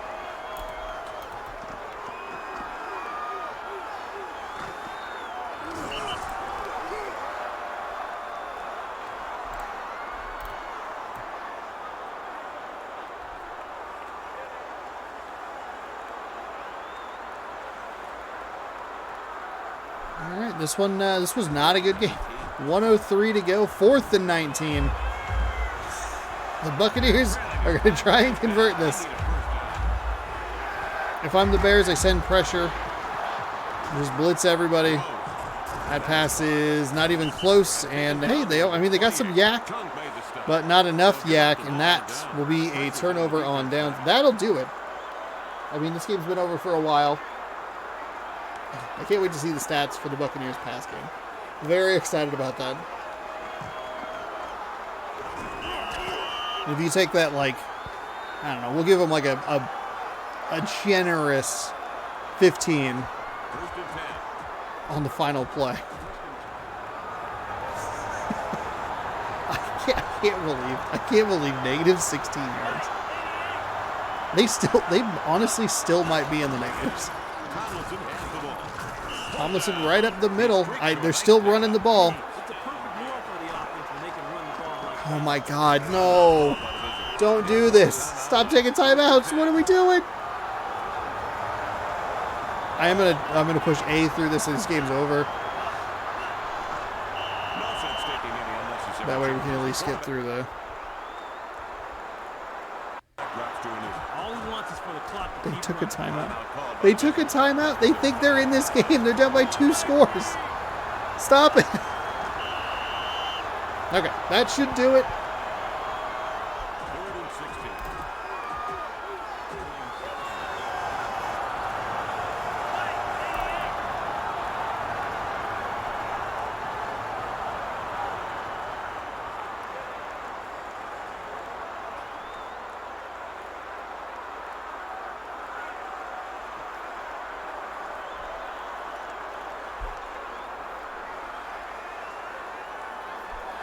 Final seconds tick away on this one, and the Bears destroy the Buccaneers 17-0.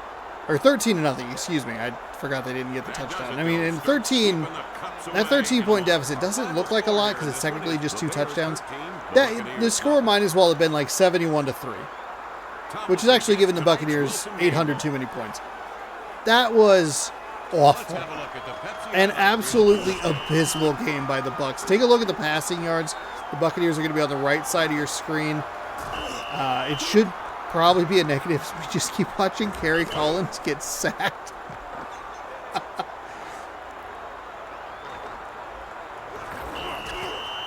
Every single highlight's been a sack. Okay, here we go. That was 4 sacks against Kerry Collins. There's a touchdown pass. Kind of accidental. Negative 18. Negative 18. They had 8 total yards of offense. Oh my God.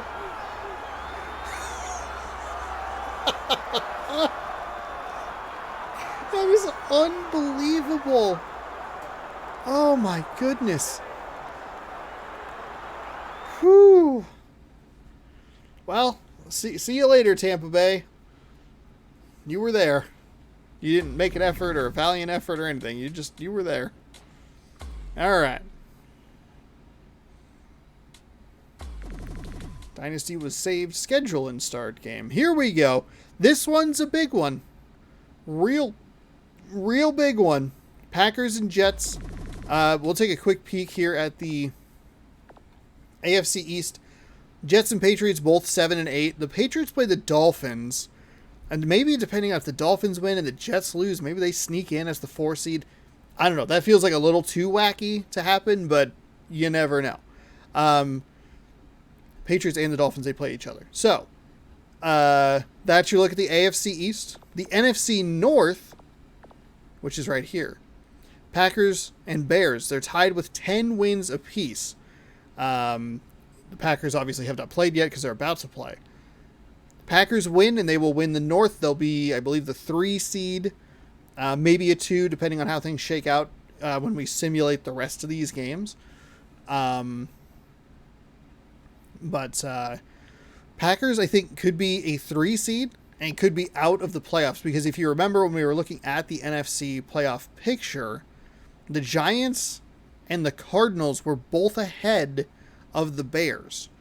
So if the Bears were to slip in and get, they're the 2 seed at the moment. It doesn't matter.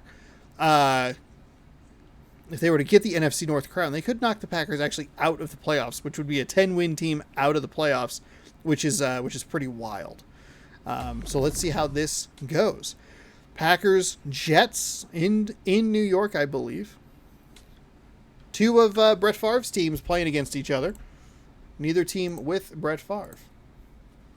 Brett Favre currently playing for the Houston Texans.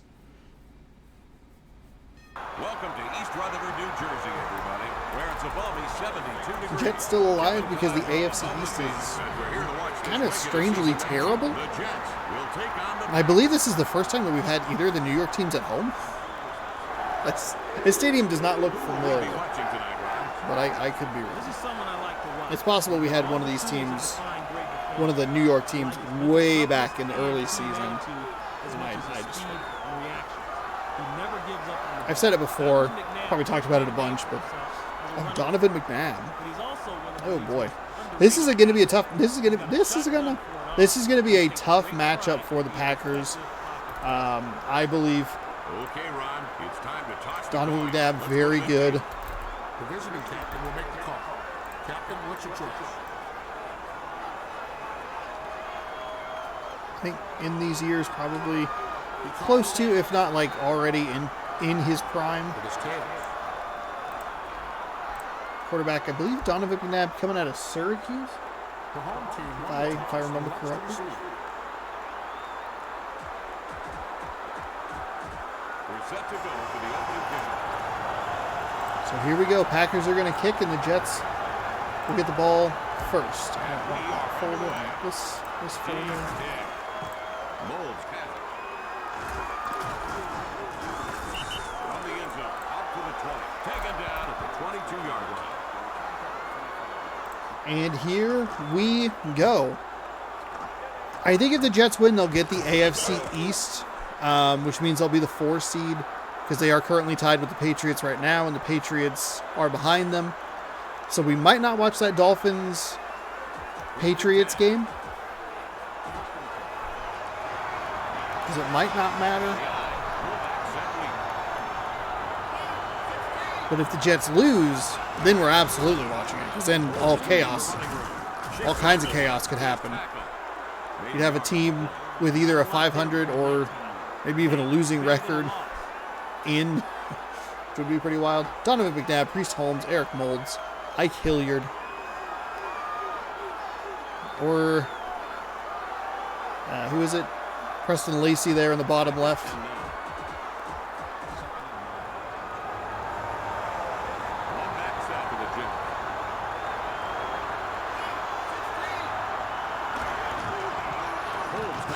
Holmes right up the middle, and he's going to get thrown down. I thought that was going to be a big gain right off the start, but right off the bat, I should say. But no. Brian Urlacher playing for the dreaded Packers. Played for the Bears all of his bald life. 3rd down and 6.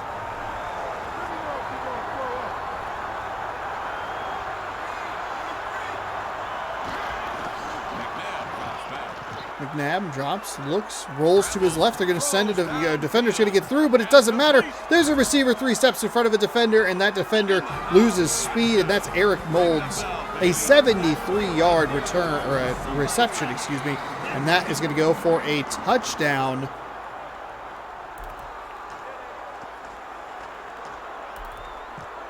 Wow. Explosive play on 3rd down and 6, I believe. The drive covered 77 yards and took 3 plays.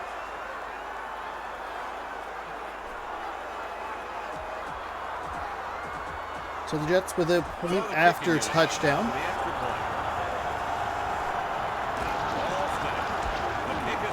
Kick is up, and the kick is good. That'll be a 7-0 lead for the Jets. Jets. In their very early 2000s uniforms. Jeffers was waiting for the kickoff. It's kicked. Kicks it deep. Jeffers passed the ball. Brings it 2 yards deep. He'll be up to the 20-yard line. And he'll fall forward for maybe a couple extra. So you'll see the Green Bay Packers offense on the field for the first time today. They are starting, I believe, a backup quarterback. I don't know. I mean, again, we haven't had them for a long time. Steve Mitchell, they have Joey Galloway, Deuce Staley.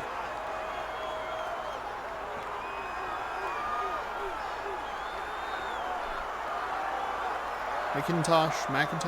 McIntosh? 1st and 10.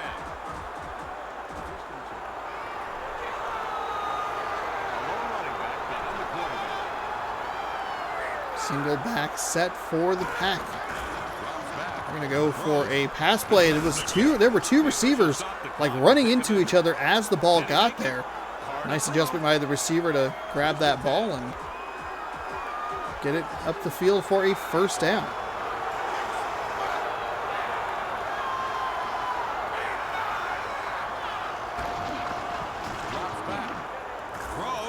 Packers are going to throw to the right side. He's going to get the shoestring tackle animation, but he should have fallen forward for a 1st down. I believe number 83 had the reception in overtime that won the game for the Packers in Chicago earlier this season.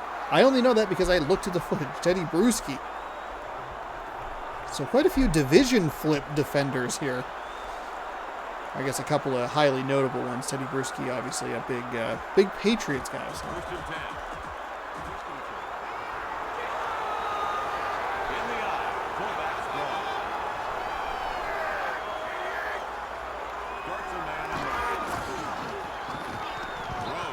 Goes over the middle. There was a ton of traffic there. Surprised that wasn't intercepted. It's just a mess of players. That's where it gets real dangerous, is that clustered middle. There it is. It's like Jaguars. Oh my goodness. Jaguars and Chargers just kicked off. And the Chargers already on the board, 7-0. Eckler rushed to the right for a 13-yard touchdown. They got down the field quickly. 13:33. That's a minute and a half, not even. 3rd and 14.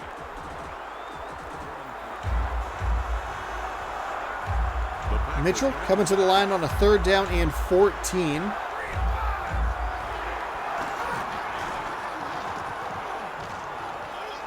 He's going to roll left side, or left-handed throw to the right side.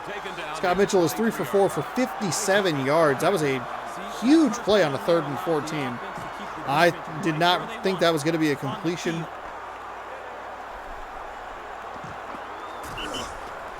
But a nice play. Number 83 really making some plays here. On the flip side, I talked about Tampa Bay's logo looking a little small. Green Bay's looks a little large on these helmets. I've mentioned that probably a couple of times. Probably every time Green Bay's on, I'm like, oh man.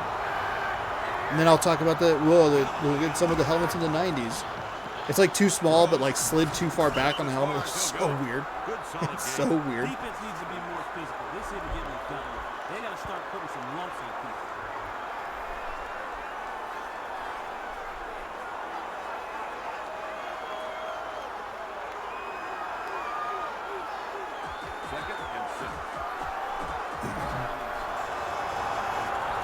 I feel like the Jets logo is appropriately sized in this game.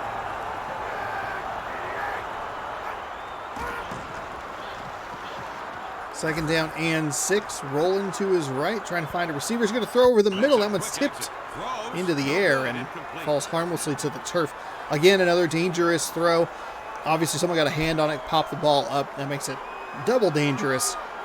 But way too many bodies over the middle of the field with only one Packer jersey in the area. Third down and 6. You got to at least try and come away with 3 here. I know you want the touchdown, you want the big plays, but you can't make the dumb decisions like that. We saw McNair earlier in this, in today's episode. There's a nice find over the middle. Kind of rolled to his right and ended up just throwing the ball away. I'd like to see that more from the quarterbacks in this game, but I don't think we're going to get it.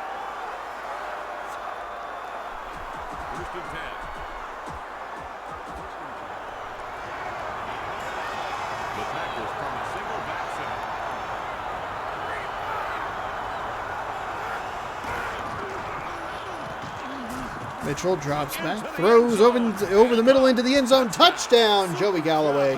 His first reception of the day goes for 11 and a touchdown.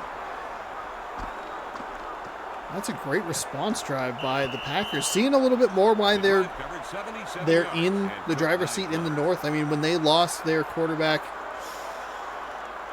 I forget who it was. I want to say it was like Brian Greasy or something. They lost their starting quarterback in like week 10 against the Lions. Pulling footage now. I know it's going to be more toward the end. It's going to be the helpful information. Maybe. I get lost in the menus a little bit. But I kind of wrote them off personally. He kicks it. But they've been able to maintain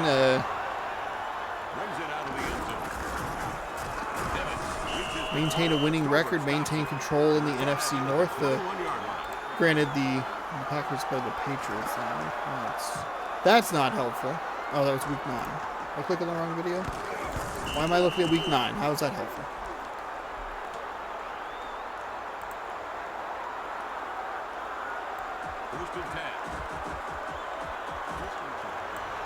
Yeah, Brian Greasy, they got out to a huge lead against the Lions, but then just kind of,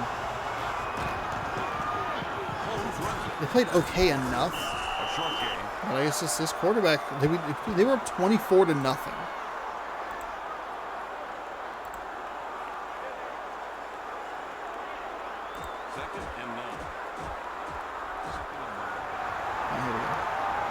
In the menus, news, injuries. Week 10, Packers quarterback Brian Greasy out for 9 weeks. So I think the best case scenario would be like the Super Bowl. And I wrote the Packers off, much like I did in real life, honestly. They were 4-8.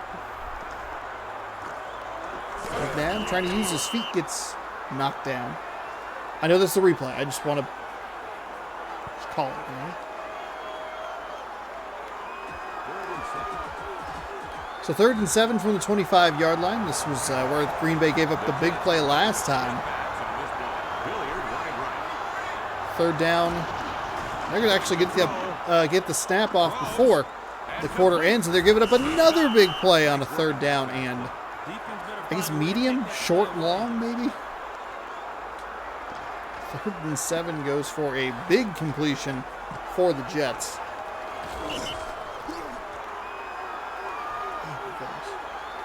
My hair, it's getting too long. It's time to get it clipped. At the end of the first quarter, we're tied.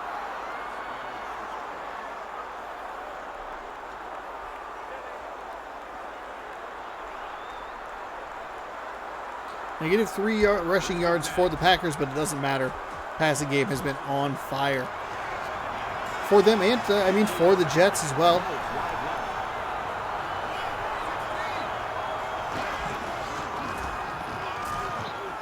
Second quarter is underway with the Donovan McNabb rush up the left side. He's going to get all the way inside the 35, down near the 30-yard line.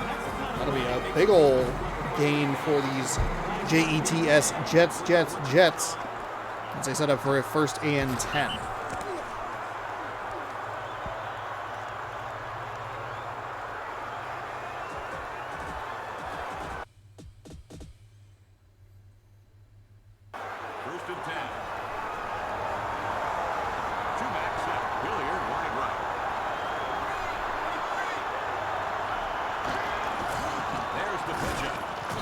Pitch to the left side. He'll get tripped up around the 30-yard line. Short gain.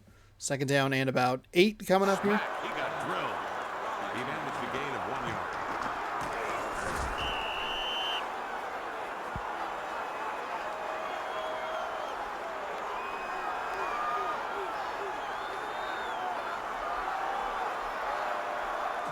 Second and 9. Two tight ends.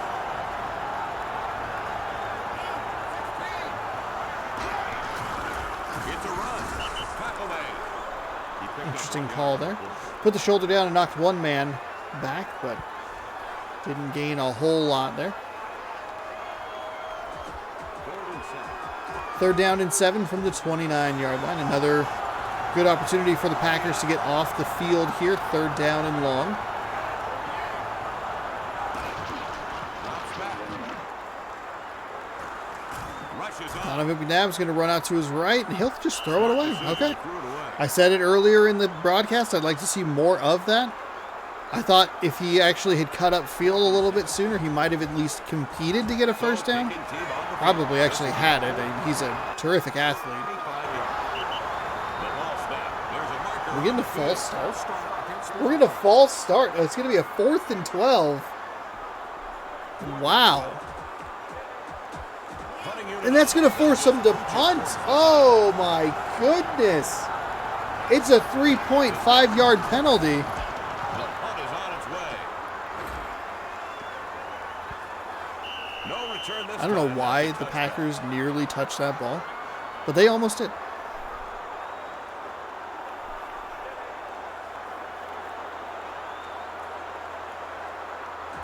First and 10.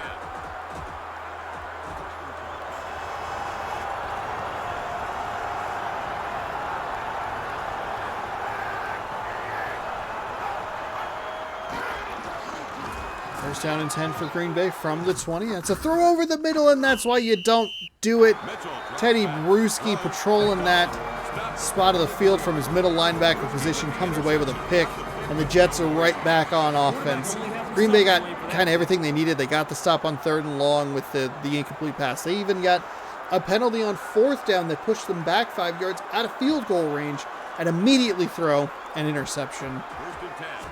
So 1st and 10 from the 24 with 3:18 to go. Slot man to the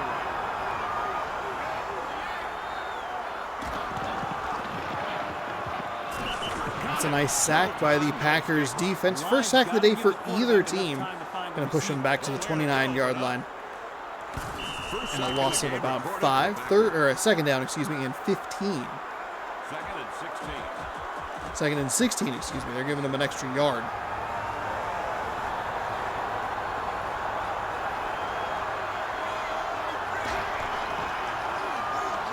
The Jets going to go with just pretty much a quarterback draw there. He wound up making 6 yards. Stretch to the left side. He'll gain the yardage he lost on the sack back.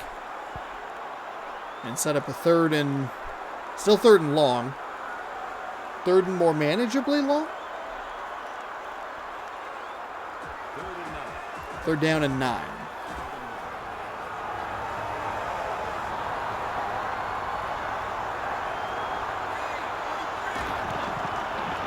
McNabb drops back. The Packers bring an extra defender, but he doesn't get there in time. 3 for 4, 103 yards, and a touchdown. And yet another, this is the third and long conversion that they have made today, including the big bomb down the field. So 3rd and 6 plus have not been kind to the Packers on defense. First and 10. That'll keep the Jets on the field as we hit the 2-minute warning. 7-7 here. Left in the first half. First and 10. The Jets set up in high formation.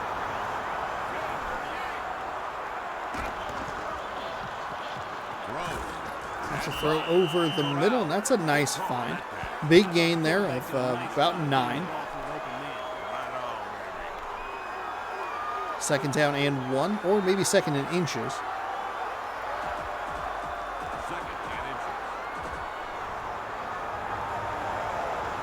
Shotgun. Moves wide left. Throws. Oh, that was almost intercepted. Nice blitz by the Packers to try and force that ball out a little early. I think it worked. But the defender couldn't come up with the play on the back end. Either way, incomplete pass. 3rd down and inches coming up.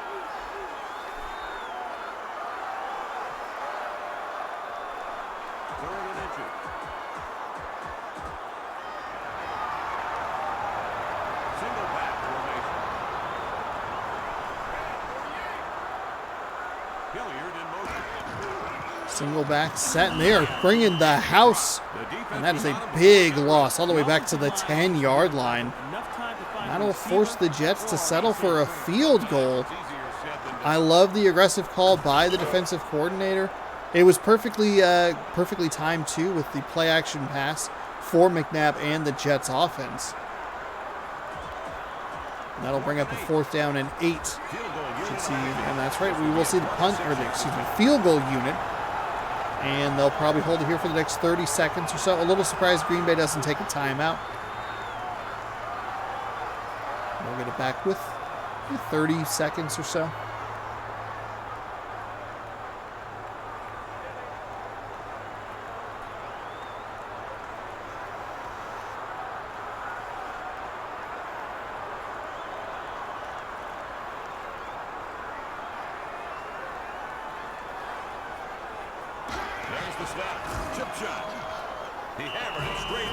Kick is up and the kick is good. Gary Anderson from 26.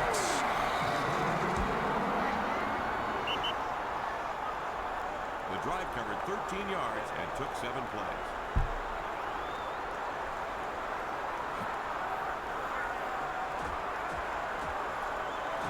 Anderson will get this one started. There goes the ball.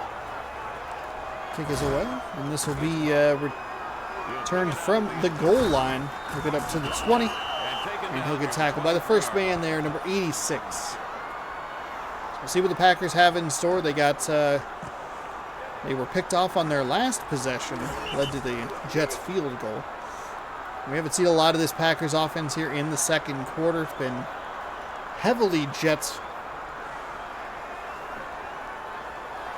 Hopefully you liked that meadow green. I don't know what they call it.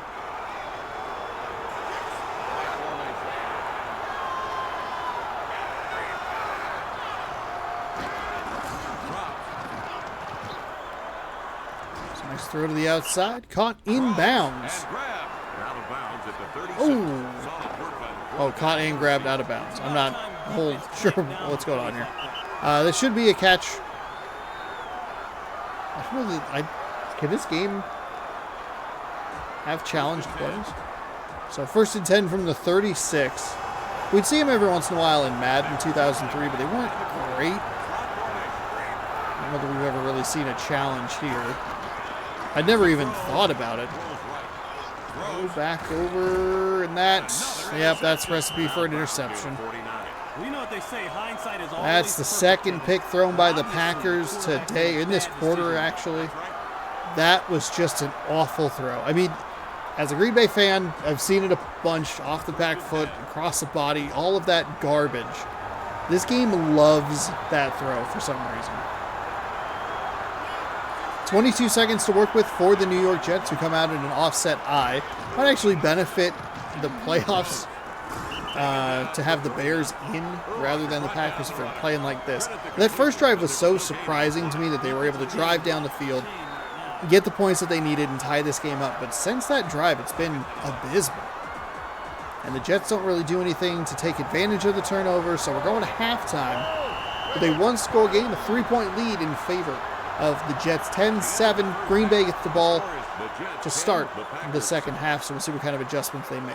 Hey, quarterback, don't throw interceptions. That's about what you're looking for. -3 rushing yards for the Packers. Bad.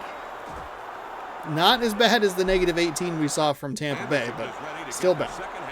He steps into it. Got all that. Jeffers calls it in. Brings it out of the end zone. So he will get not even close to the 20-yard line. So it'll be a little bit longer of a field for the Packers. On this drive, it'll give them all kinds of confidence.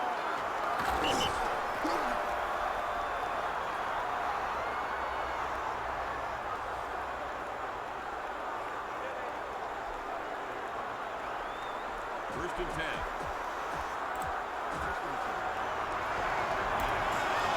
They're going with a single running back.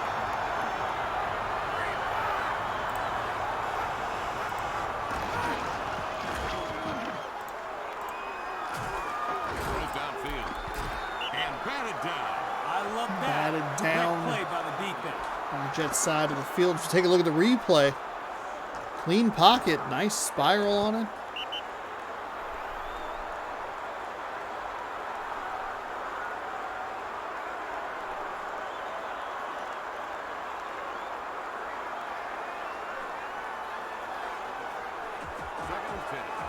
Second and 10. 2nd and 10.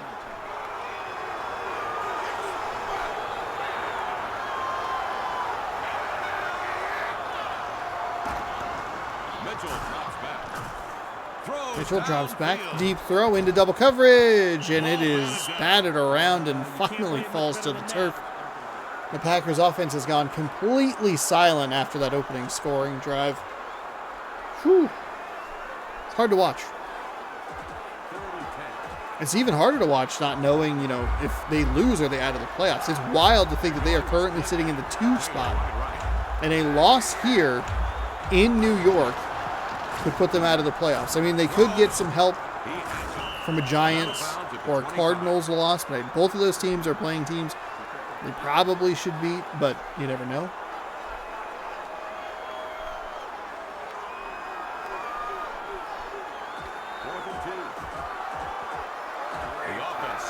So it'll be 4th and 2 from the 25-yard line. Is that what that said? He got all of that one. Moles gets the ball. Moles will take the ball and he'll run to the right side. A lot of white jerseys there, but he's still going to get some yards north and south. Tom Tupa with his first punt of the day. It went 46 yards. A good return, though. And the Jets are winning this field position game. They're not being helped by some poor Packers decisions to run the ball out. I guess that's kind of the risk you take. That's what they've got with their current returner in real life, is the home run ability of him. Hopefully he'll be on the team next year. First and 10. The guy whose name I obviously know. I don't. So that drive was 2 incompletions and an 8-yard gain, and it took 30 seconds for them to punt the ball back to the Jets, who have been in control of this one. Green Bay's defense has come through, though, forced a field goal. They got the luck on the false start. That denied the Jets an opportunity at a field goal. I mean, you'd still go for it, but whatever.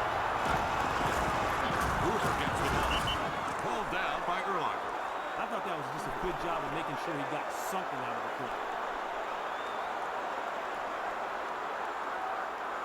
3rd and 7. Green receiver set.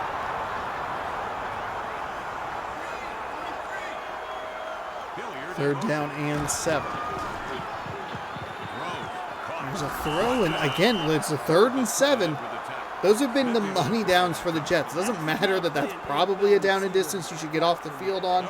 As a defense, the Jets have been on fire. 3rd and 6 plus. It's not been a problem.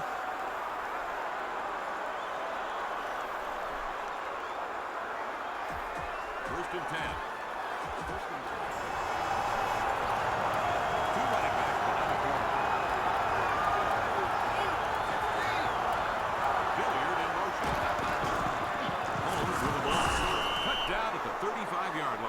Thomas was the tackle. Gained about 6 yards. Nice 6-yard gain on that for Holmes. I hear you. The Jets are going to have a 2nd and 4 from the 35 coming up.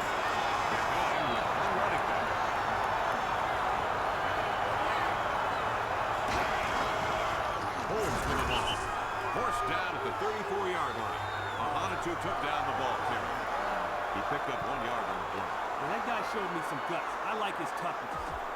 Third and 3. Third down and 3.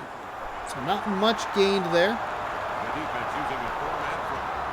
This is likely going to be a punting situation for the Jets should they not convert here. Packers don't bring any rushers. Throws. And that's tipped and Defender never gave tipped up away. on the play. Perfect. nice job by the Packers defense. And they'll get the ball from almost a guaranteed 20-yard, or the 20-yard line. I said that very weirdly. Because of how the punting works in this game. 4th and 3. Sauerbrunn will try to nail this one into the corner. Second punt of the day for Sauerbrunn. Here's the snap. Oh, this is actually accidentally going to be a good punt. No, it wasn't. It wasn't. I got my hopes up. I'm so sorry. That's a touchback. I was like, oh, it looks more angled, and then I kind of forgot they were more toward the right side of the field, so it's just... Oh, boy. First and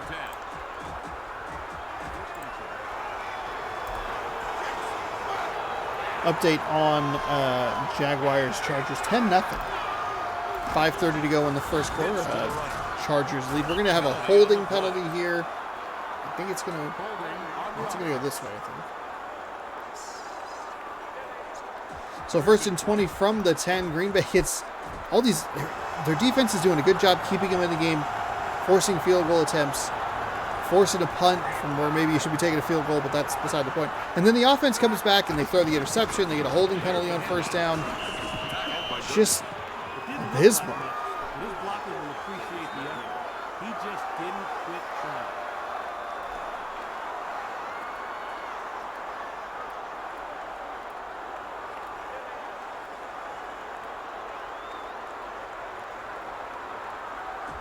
Second and 1:41 to go here. Second down and 19. This third quarter is moving thanks to the Jets. Even though they didn't come away with any points, it still did take up a good chunk of that third quarter clock. Mitchell drops back. Throws. Mitchell's going to throw for a gain of 3. Making 3 yards on the play. Yikes. Not good. None of this is good. Third and long.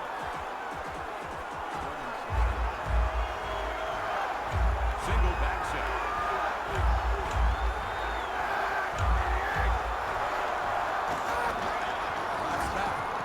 Throws downfield. Throw down the field. A diving interception by not that Chris Carter, the other Chris Carter, C-H-R-I-S. Chris Carter spells his name C-R-I-S, I believe. Boy, that's a bold statement here, Sean. Back it up here. C-R-I-S? First and 10.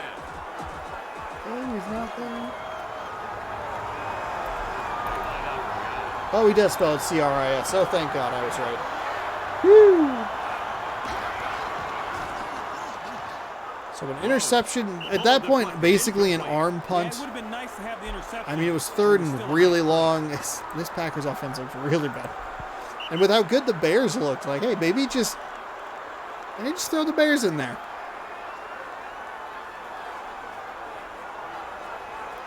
Jets could wrap up an AFC East crown with a win, I think. They would definitely wrap it up with a win here and a Patriots loss. I don't remember the last time we saw the Dolphins.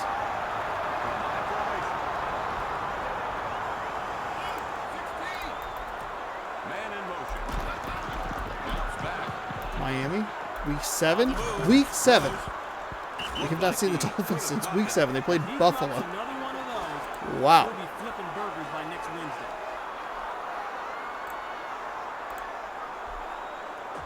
Third and 10.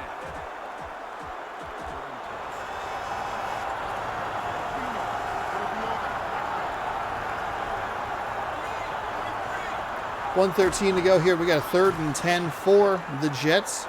We've not had a problem with these third down and longs. I think maybe they had the one thrown away pass on a 3rd and long. Away from the So receiver. maybe I shouldn't say that they've been so on fire. That 3rd and 10 is incomplete. Over the middle of the field, batted down. Fourth and 10. The Packers defense does a nice job holding after the interception thrown. The 3rd interception, by the way, thrown by the guy. Mitchell, I think is his last name. That's a touchback. The guy that plays quarterback. for the Packers.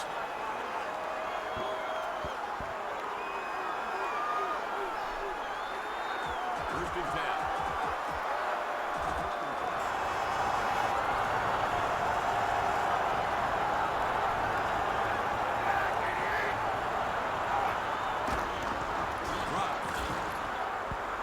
That is a dangerous throw. I'm surprised he was able to get that out of his hand with the defender looking like he was going to be draped all over him. Wow. Nice play there, and it is second down and 10.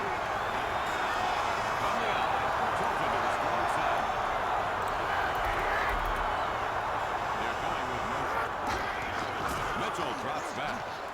Throws. The pass knocked down. Great job by the defense.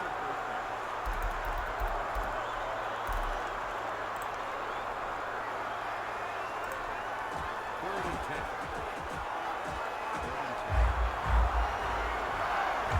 Two back set for the Packers.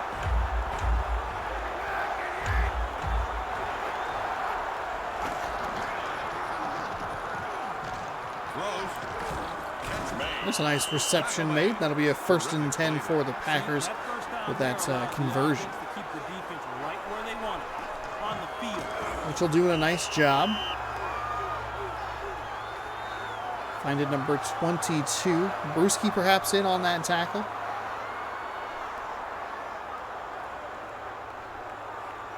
First and 10.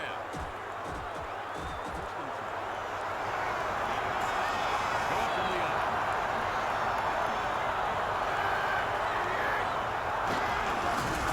McCrary runs. First and 10. They're going to find a nice hole off the left side, or just a nice run.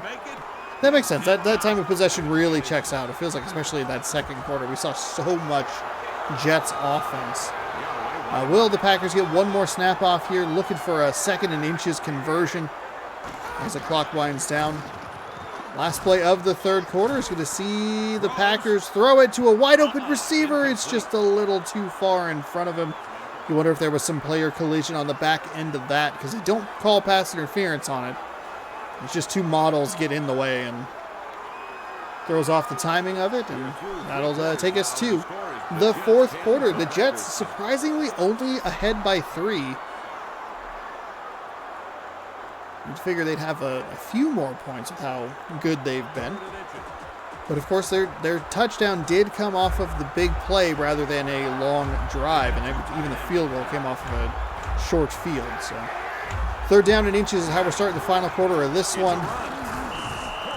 That Dolphins-Patriots game gets real interesting if the Jets lose here.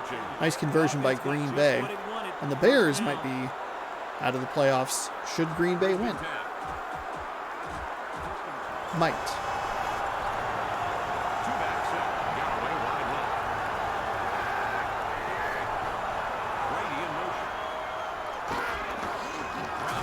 Oh my goodness.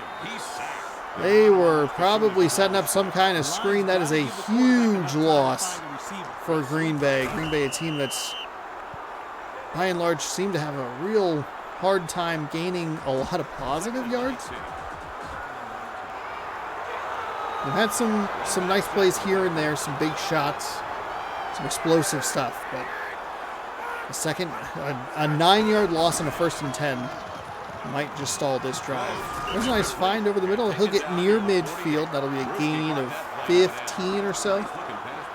It'll be third down and manageable. So a nice play there. I like that kind of play. I like a second or a third. No, well, even if, let's go, you get a holding penalty. You get a first and 20, you get a second and 19, something like that. You don't have to get it all back. Get 3/4 of it back. Get half of it back for the next play. And that was a good job there. It was actually 13 yards on the game. We're going to try a run play off the left side. It is well blocked. A nice spin move. And he'll get down near the 40-yard line. That's a third down conversion. A 3rd and 6 rushing conversion. And a nice job to run it toward the outside. Good blocking on either, or on that left side. Talked about it a lot throughout this season. Much better with the blocking. Those stretch plays are actually a viable piece of the offense. Nice defensive play by the Jets there. Too much air under the ball there. If you can get that on a rope to him, might be able to make a man miss and get some yards, but defender closed on it very well and batted it down. If that play had happened, that third down play, the toss or stretch run, if that had happened in NFL Fever 2002, it would not have even been close. Second down and 10. They're going to go with a toss to the right side. A nice spin move, well blocked on the outside. He's going to make a man miss, but the second man's going to clobber him to the ground. That's a gain of about 8. This Packers drive is taking a bit of time here.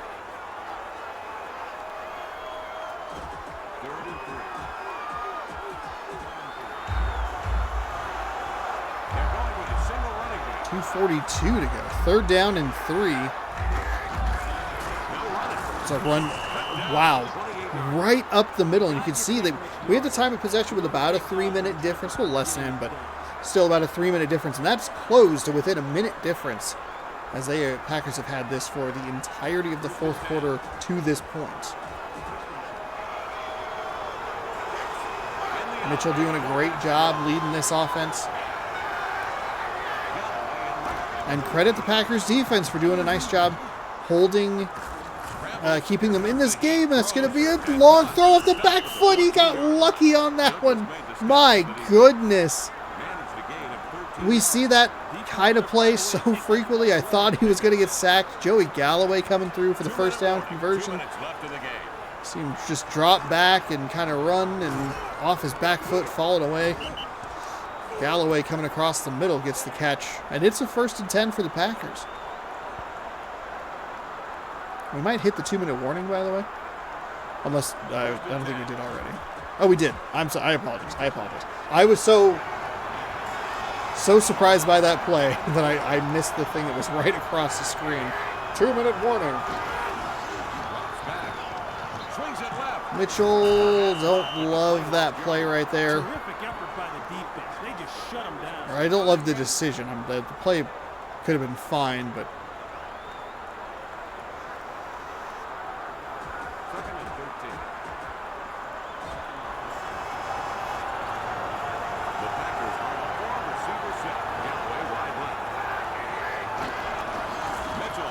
back set. He's going to be sacked in the backfield. Rob Fredrickson coming through. Second sack. Does have an interception as well. Doing a little bit of everything. Tackling, sacking, intercepted.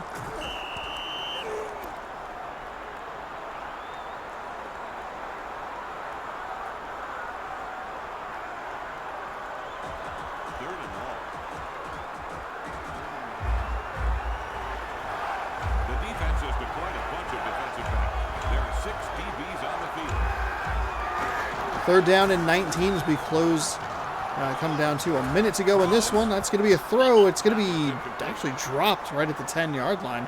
He wasn't going to get the first down, but it would have kept the clock moving, which would have been a positive for the Packers. So they'll settle for a field goal try here on a 4th and 19. Not much wind to speak of. And with a minute to go, we have a tie game. Right down the middle. That was a very long drive. The drive covered 57 yards and took 17 plays. 17 play drive. 17 plays. You see a couple of the oranges, I think are sacks. So 58 seconds. Donovan McNabb has 3 timeouts to work with. And under a minute, and tremendous talent and ability. Oh, it's getting... Oh, that was almost off to an incredible start for Eric Moulds, who I believe returned that, and the New York Jets. I thought that kick return might go all the way. Big old 17-play drive to waste with a special teams collapse. But they stay alive. Send the defense out on the field, and they're going to have, the Jets are going to have pretty solid field position. Just kidding. It was only the 24-yard line. As I said that sentence, I was like, he also returned it from like 9 yards deep. So, a 38-yard return. It's like, you're still at the 27. So that's calm down. Donovan McNabb just going to run it. Pull it and go up to the 35. That's a first down for the Jets. Jets. A gain of 11 yards. That's sweet. Nothing feels better to the guys on offense. Timeout for the Jets. They have 2 timeouts left.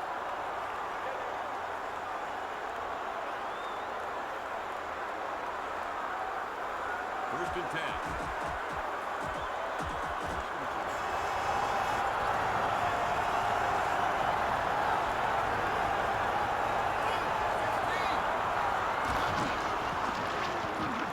Dumps it off short.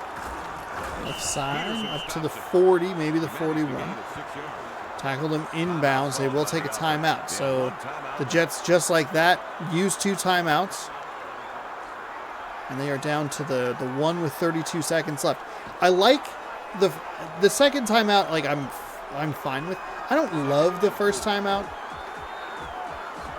If you're running what looks like, from my vantage point, which is just a screen, it looked like it was just a quarterback draw. Just don't have your receivers run that far downfield.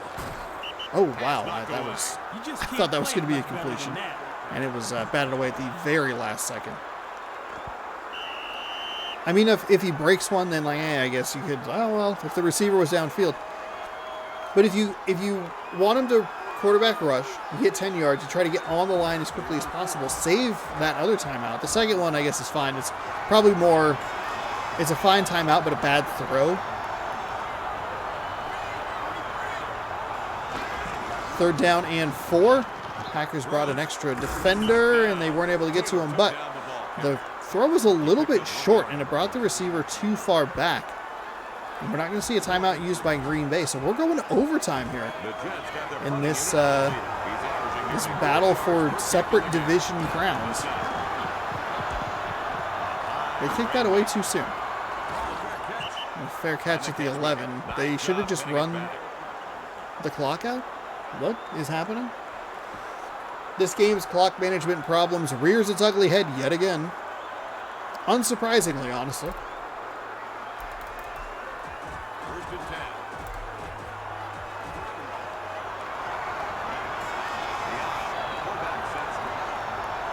It's up to a 17-0 lead here for the Chargers. I am also I keep talking about these scores like I'm streaming this live on Twitch, but I'm not. I'm just recording this offline. Like literally every episode of this show. At the end of regulation. All right, we have a 10-10 tie. As we are going to take it to overtime. A tie, I think, is going to benefit the Packers far more than it's going to benefit the Jets. He calls heads. It is tails.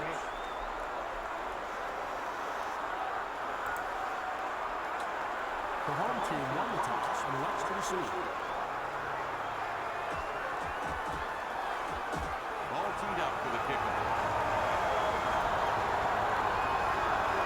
It's kicked. Kick is away, and they're going to return it from about 5 yards deep.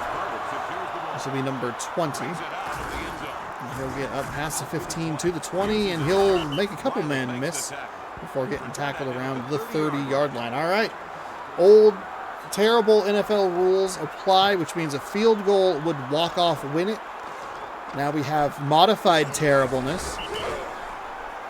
And then we have even more modified terribleness in the playoffs. Actually, the NFL playoff overtime rules are probably the best, but they probably still suck in some way that I'm sure is going to annoy me.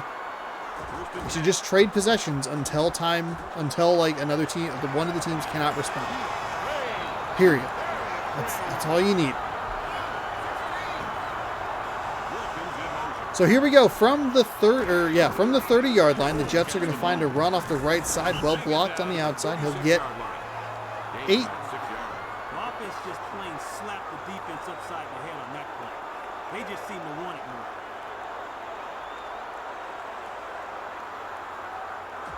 Second and 4. Second down and 4. They're only going to give them 6 on that one.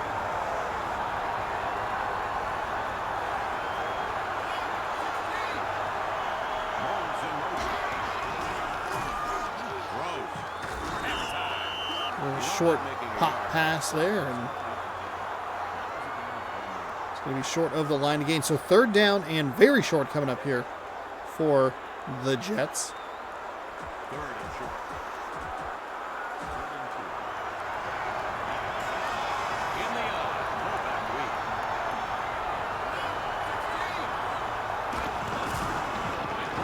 A run off the left side, and that is well blocked. And Holmes with a nifty move to get outside, and he's going to pay the price. Injured his hip on that play. Oh, you don't want to see that. The final week of the season. He's just over there by himself.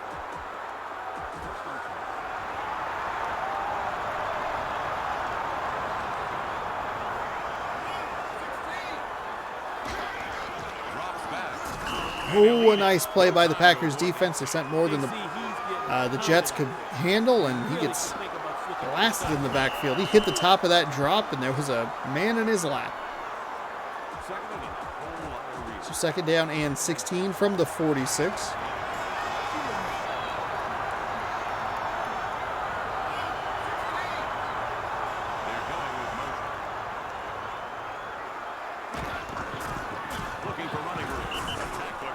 Drug down from behind near midfield. It's a good opportunity for this Packers team to get off the field. 3rd down and 13 from midfield.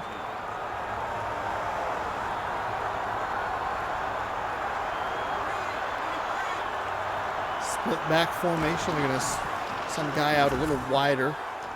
McNabb's going to roll. He's going to throw deep, and it's going to be caught. It's a touchdown. The Jets are going to walk it off.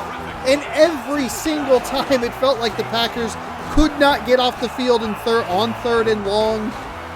The Jets win in overtime. Oh my goodness. McNabb buys a little time, rolls to his right, fires down the middle, and you see number 88 just pull away. And that's it. That's how games just end now. All right, cool. I hate the NFL overtime rules. I can't stand them. So the Jets win 16-10. We saw the Packers win on a long overtime play against the Bears early in the season. We see the Jets beat those same Packers in the final week of the season. Wow. Mitchell did a great job, as we watched the highlight of him throwing an interception. Did a great job on that drive to lead the Packers down the field to get the tie. The defense for Green Bay did a terrific job keeping them in the game. They forced field goals when they needed to. They got a little lucky on a false start that forced them to punt, or they chose to punt. They were idiots. I don't know why they're doing this.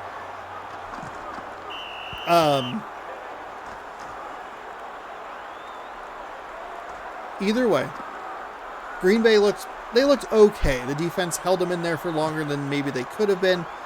But New York used 2 big pass plays to get the win today. Their 2 touchdowns came from 50-plus yards.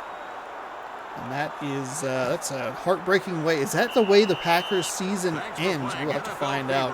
You can see a severe yardage difference there. 3 turnovers. Didn't doom the Packers quite as much as you might think it would. But it was still pretty rough for them. So with that win, I believe the Jets are going to win the AFC East. So they should be the 4 seed in the playoffs. So Dolphins, Patriots, we could watch, but I don't know that it's going to have any bearing on the standings. If I could force a win and just kind of look at it for a second, maybe it'd be worth checking out. But it's going to drop. The Packers are all the way down there, and they are behind the Bears. So you have the Bears in the 4 spot, the Packers in the 5 spot. Giants and Cardinals, they could win, and they might leapfrog the Packers. I don't know how those tiebreakers will work because Green Bay's been up here with the division leaders for the most part. Let's see. AFC East. The Jets were on top of the Patriots. Hey, you know what? It's a supersized weekend of NFL football in real life. Let's make it a supersized weekend of NFL football here in NFL Fever 2003. Let's do it.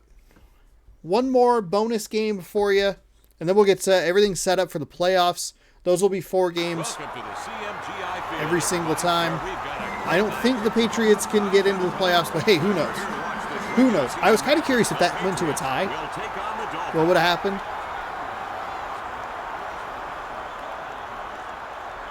Ideally, for me, ideally, Packers win, Jets lose, and the Dolphins win, and then just see what chaos happens. What wildness goes on there. This guy can flat out play. I know because the visiting coaches told us how much time they spent preparing for him. I'm eager to see how this marked man fares. So one last game here. We'll go for it. Captains are at midfield. Let's head down to the coin toss. The visiting captain will make the call. Captain, what's your choice?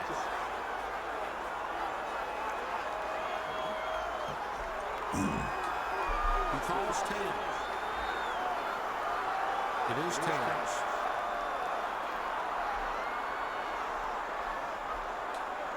The visiting team won the toss and elects to receive.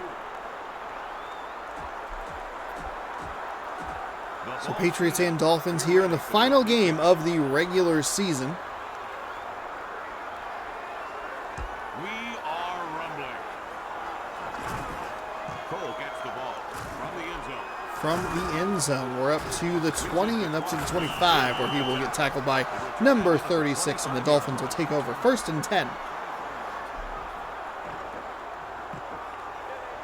It's a little too bad that the Giants and the Cardinals are not playing more interesting teams.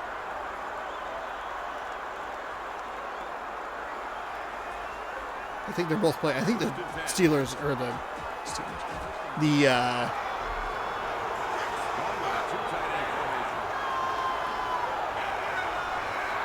Rams are really bad, and I think that's who the Cardinals are playing. And then the Eagles are not very good in this one.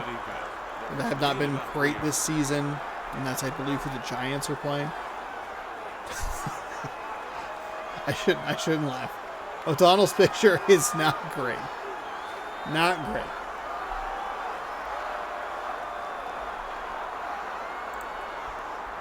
Second and 7. They're going with one running back.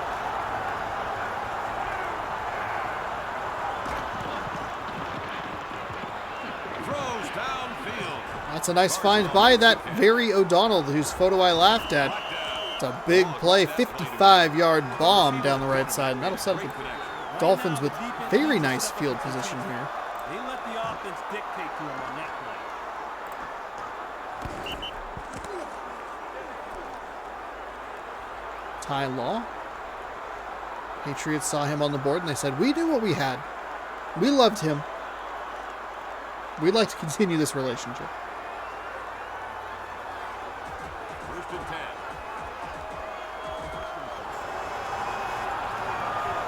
The Dolphins set up behind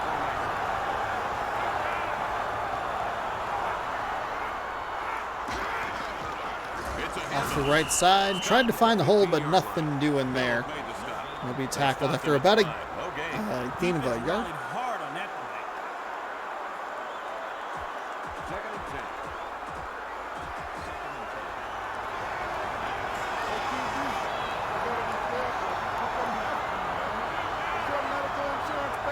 They're going with motion.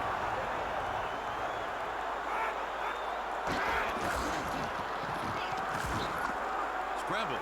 Throws. It was over the middle, and that looked like it maybe was about to go off the back of a Patriots defender. Actually, as he was rolling toward that side and kind of went back across the field, I thought, well, we're about to watch an interception. The Patriots defender was not turned around to catch the ball. The Dolphins from a single back set. Sends a man in motion.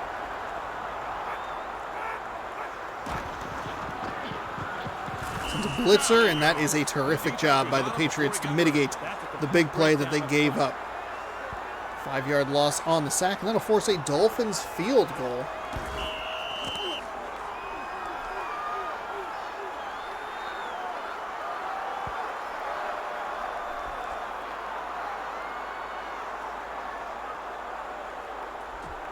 4th and 15. They'll try for 3 here. This will be a 36-yard attempt. The ball snapped. The kick's Kick is up, and the kick is good. Kick is good. I'm sure they So wanted to touch Wade Ritchie gets off to a good start here. Nice kick. And there's a 3-0 lead for the Dolphins. Well, no. The first 2 games of the day started with field goal leads. The Jets did get on the board with a touchdown first. The Packers did respond. Ritchie will kick. Going to be real interesting simulation happening here after this one.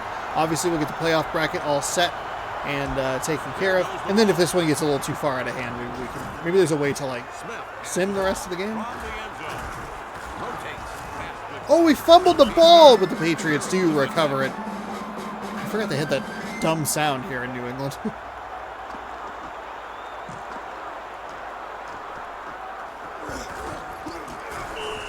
I thought the Dolphins had a real nice shot at it. Vinny Testaverde, Tiki Barber. Rod Smith, your 3-headed monster for the Patriots. Look at the locks on Stepnowski. Whew. That is some lettuce. 2:52 to go here in the first quarter. Nice drive by the Dolphins to put themselves ahead by 3. What does Testaverde have to answer? It's a Pitch to the left, and he'll be tackled 3 yards behind the line of scrimmage. The play line's too Not the answer you're looking The for. defense, that play is going to look even sweeter when they see it on film.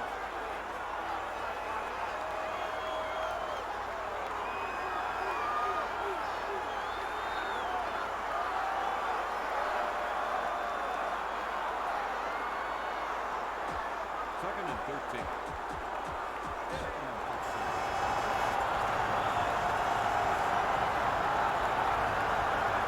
So second down and 13 following the loss. We're going to pitch to the left side, try that again, and they will... He kind of had it back and then took a juke step to the left, 3 yards behind, and they'll gain 1. So they went -3, almost +4, negative or +1. Single back formation. Where are we going here? Patriots doing a nice job, though, keeping it on the ground, keeping that clock moving. Drops back. Oh, the Dolphins sent the extra blitzer, and they almost got there. But it's going to be a nice completion from Testaverde, and this is going to go to the house for 6.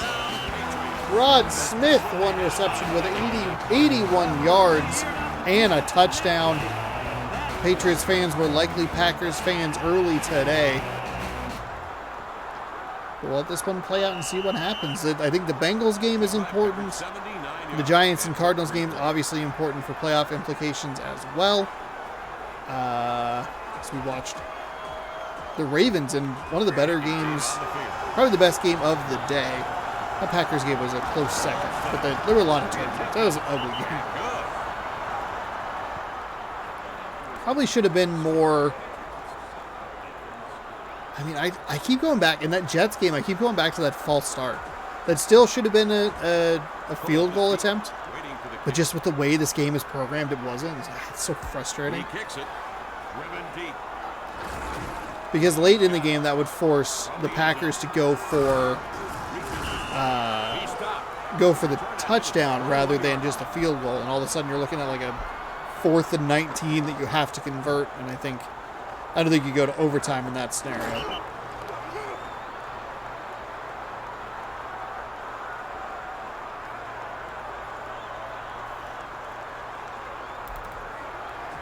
First and 10.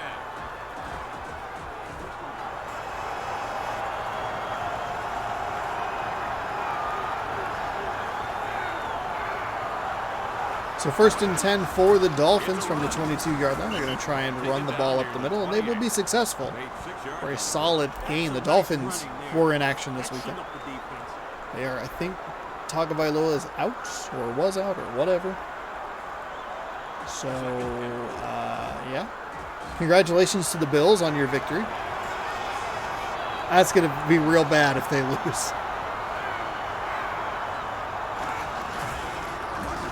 I think the Bills would be a smart pick, even with Tagovailoa, because the Dolphins really struggled down the stretch. He managed a gain of 10 yards. The defense has got to step up and be more aggressive or risk giving up more big plays like that. First and 10. I'm going to go back to that 3-interception performance against the Packers. That's not good. They were darlings for a while. We'll see what happens. I mean, the AFC East is Good run. pretty loaded, honestly. The Jets are like the worst team in the division, and they're not even that terrible. Patriots are always going to be competitive, at least. I imagine the Bills will run the division for a while, which is always a silly thing to say, but sometimes it's fun to just go like, yeah, it's going to be the Bills division for the next 10 That was years. just a poorly executed play. And what if it is? I mean, what if it is the Buffalo Bills division for the foreseeable future? Like, the Patriots own that division for 2 decades. Nice to have a change every once in a while. Unless it's Green Bay. I don't need to see another team on top of the NFC North, okay? The Vikings are fine. That's fine. The score is the Patriots. They're like the worst 3-seed team that's ever been to the playoffs, though, so. First quarter. So the Patriots find themselves ahead by 4. They scored in such a quick manner that I forgot that they scored a touchdown. 3rd down and 8 here for the Dolphins as we start quarter number 2 Sends a man in motion. of this 4th and final game. The supersized, Throws. mildly supersized, I guess, original length Pulled down by Warfield. kind of Excellent pass game. play for the Dolphins. Defense has got to try something different here. This stuff ain't working.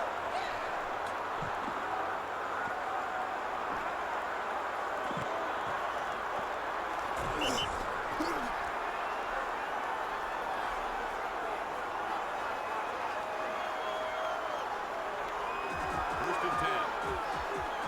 So a nice conversion there, and they are inside Patriots territory down to the 37-yard line. 1st and 10 for the Dolphins.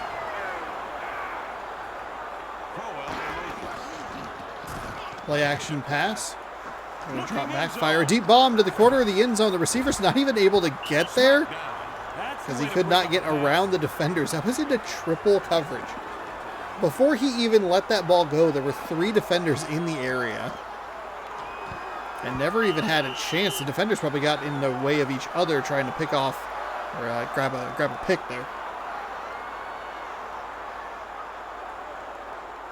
Second and 10.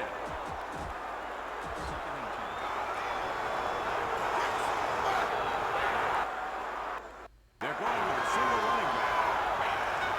Starts a man in motion. Throws. And it's caught. Fires over to the right side. Nice job making that man miss, and that'll be a conversion for a 1st down to the 25-yard line. That's the kind of play that Nice makes an pass offense by look O'Donnell. I hear you, my friend. See if the Dolphins can cash it in this time to settle for the field goal last time down the field.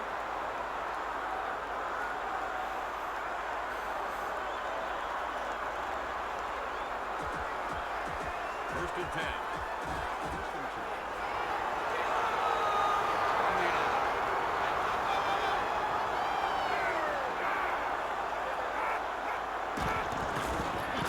Hand off to the fullback, and it looked like the defender got kind of knocked back, but then took him down for the tackle either way, and it'll be 2nd down and 7. Second and 8.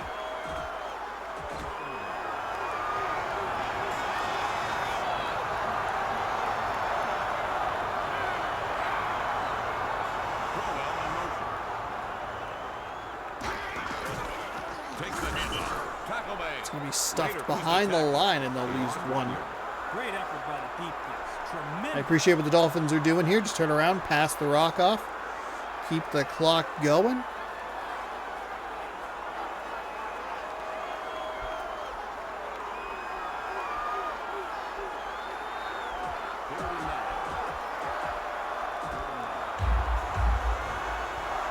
Split back behind the quarterback. Slot man to the right. So 3rd down and 9. O'Donnell drops back, looking, surveying the field. He's going to break to his left, fire, and he's going to find a receiver. He's going to get really awkwardly tackled. They've advanced 69 yards, noise in 10 plays. That might actually be a penalty in today's game. He's going to get hit from the low and the high part. It's an incredibly dangerous tackle. Oh my goodness.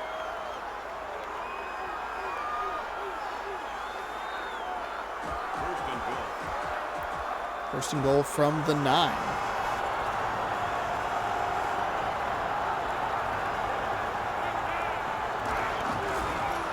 We'll go to the fullback again. He's going to make a couple men miss, and that's actually going to be, that's a touchdown. Cecil Martin for 9 yards and a score. That is a surprising result. Shimmied and shook his way out of a bunch of defenders' grasps and touchdown. Made the one man miss. Made the second guy miss. Diving. There's 4 L pushes there on the controller. 78 yards and took 11 plays. 11 play, 78-yard drive. Ate up a lot of that second quarter clock, and the Miami Dolphins do a great job and get the touchdown instead of settling for a field goal. Extra point coming here. Mild wind from right to left. Doesn't seem like it's going to affect the ball much at all, and we have. That's right. A 10-7 game. We have a 24-0 spanking happening in the NFL playoffs right now. A yikes. We're waiting for the kickoff. He steps into it. Can I find it? Oh, I can probably find it. Smith brings it out of the end zone. Stiff arm. Actually, a pretty nice run back here. Has to do a lot of work just to get back to the 20. The same spot he would be in if he had just taken a knee. So we got a little score. Ooh, boy. Los Angeles jumps out to 17-0 lead over the Jaguars after 3rd interception of first quarter for Trevor Lawrence. Whew. Not how he wanted his debut playoff game to go, I'm sure. Does explain some of these very short, like, drive times. Like, they were so close. Or they scored so quickly in the game. Like, oh. The game stops for the 2-minute warning. Exactly 2 minutes left in the first half. So we have hit the 2-minute warning here. I'm going to grab. That's exactly what I was looking for, with some stats on that game. With it being 24-0. Poor NBC was probably really excited to get a playoff game, and here it is. He really threw another interception. Trevor Lawrence, no joke, just threw another interception. Trevor Lawrence pass intercepted by Asante Samuel Jr. at Los Angeles Chargers 32. Trevor Lawrence at the halfway mark, at 6:51 left in the second quarter.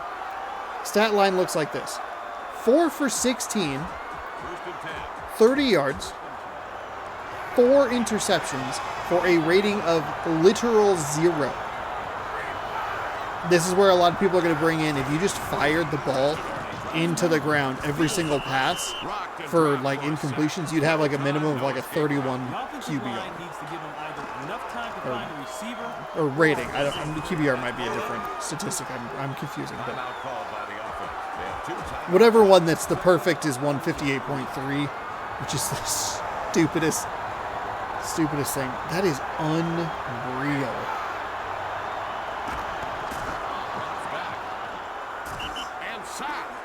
I opened up a thing about Trevor Lawrence throwing his 3rd interception. I found a thing about him throwing a 4th interception. Whew. That's too bad. That's not what you want to see. You want to see competitive games. I don't think they'll ever get what they had last year, which was just game after game of one possession masterpieces.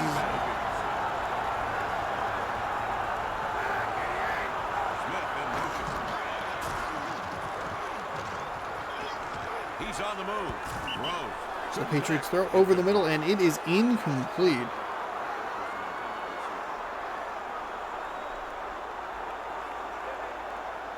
Ja Morant throwing it down against the Pacers. Pacers, by the way, speaking of NBA, or teams that I've covered on the channel for fun and games, Pacers pretty good, I guess, in the East. It's kind of a 4-team battle. Celtics, Bucks, I guess the Nets, No, I don't want to give a flat earther any credit. What's the fourth team? Oh, 76ers, I guess. I don't know. First and 10. Of course, you say the Celtics are like, oh, the Celtics are really good. Then they got just destroyed by Oklahoma City, who's not very good. But that's all about the NBA. Ja Morant, by the way, just destroying people. Vicious posterizing. Looked fantastic. And clock measurement coming up. What a great term, by the way. Second advantage. Just a great sports term. Posterizing. Fantastic. Second down and inches coming up here for the Dolphins. Throws. Patriots can't get pressure and they cannot get the pick. He probably should have caught the ball. I would like to see the Dolphins just run the ball and get this first down and then start to throw the ball down the field.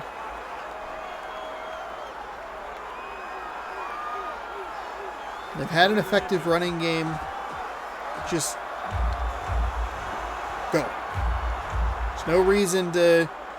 As a person who's watched the Packers, especially over the last couple of years, play this very, like, finesse-style offense. Look at that. It's right off the lineman's shoulder. Hand the ball off to your incredible running back, let him get the yardage, and then go for it. But don't waste two dumb plays in a row. It's going to lead to a punt. And I know, you might be thinking, but Sean, you probably just want this game to end because you might think it's a mistake. Yeah, it probably was a mistake to have this game be here. But we have it here, okay? And yeah, it would have been nice if they'd run the ball and kept the clock moving because this game has no concept of time. But here we are, okay? Everybody makes mistakes. Everybody gets excited because they don't have enough stats to figure out the actual playoff scenario.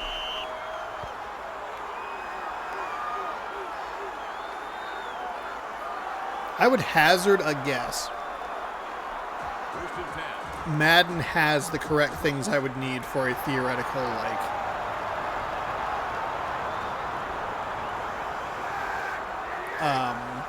you can make your own, like, playoff predictor sort of thing. Oh, the Patriots with another big play. Nice find by Vinny Testaverde. What a terrific completion there, right in front of the Dolphins defender. He missed the tackle. Number 21, though, comes in and saves the touchdown. So the Patriots in business here. 37 seconds to go. Kind of like, hey, here we go, here we go. Let's get this moving a little bit. Testaverde finds another receiver. That's going to be out of bounds right around the 40, so that might be a loss of one.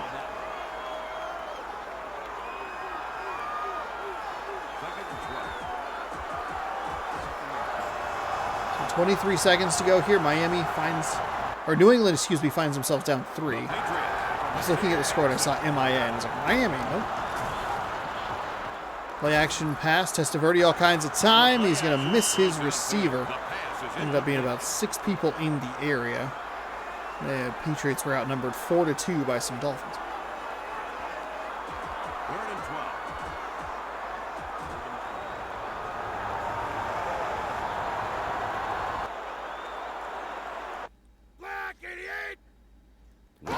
Seconds to go. Third down and 12. Testaverde rolling to his left. He's going to throw over the middle. Find a receiver right at the sticks, but he's not going to quite get there. Should see a timeout by somebody. Thank goodness we did. Fourth down and inches. And they will go for the field goal just inside the 30-yard line. So 45-yard attempt is up and real good. Really, really good. They have Kicking is harder than it looks. unbelievable, just legs of steel punting the ball here.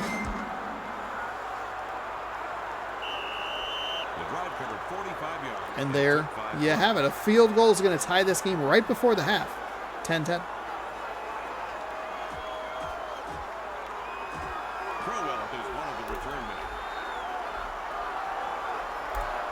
There's the kickoff. Great kick. The return man has it. Brings it out of the end zone. The Miami Dolphins deep from their own end zone. Take it out, and he cannot even get back to the 20-yard line. The coverage was...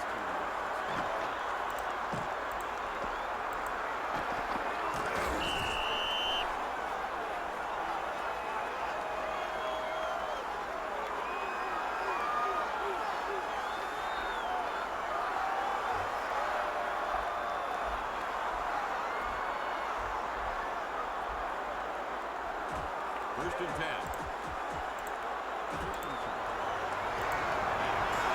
The eye. Fullback set.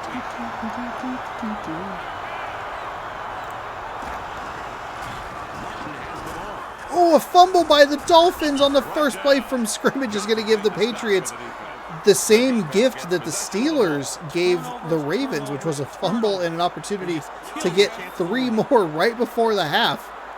They might not even run a play here. They probably should just kick the field goal. They have a little bit more time to work with. The Ravens got a little lucky with the 1 second left on the clock. That is wild to see that sort of event transpired in 2 games in the same week. First and 10. And then literally 1 second. Wow. Wow. There's the snap.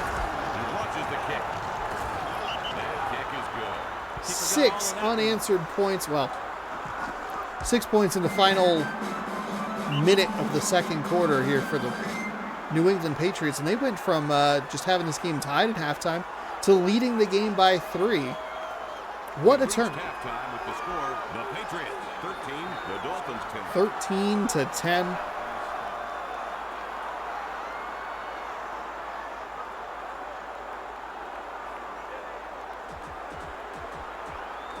Ritchie ready to get the second half started.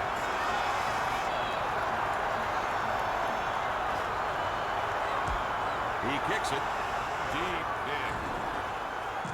Smith From 2 yards deep, and he will bring it out to the 20, and that's where he will be met.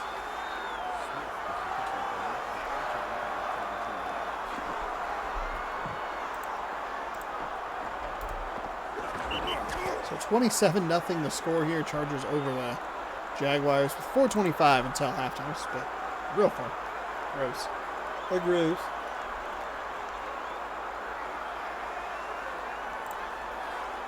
First and 10.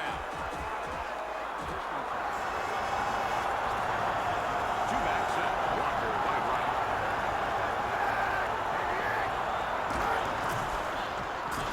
Hand the ball off to the right side, and he is free and clear to get up to the 35-yard line. A well-blocked, It's a handoff. well-run run play there for the New England Patriots. So we're getting off to a good start here He picked up 15 in yards on the the second Like half. that could make your defense start questioning its ability. And in this league, once you lose your confidence, you're done. first and 10.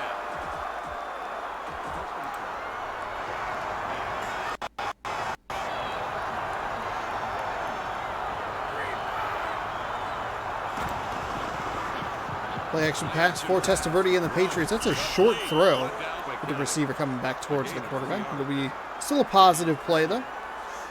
A gain of 4.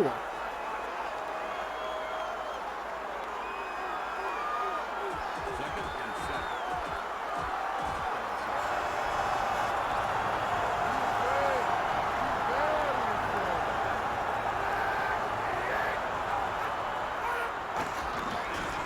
Barber with the ball.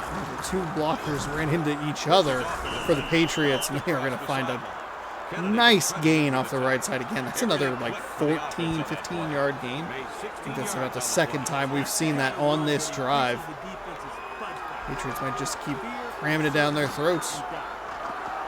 Stop us if you can, because you can't. First down and 10 for New England.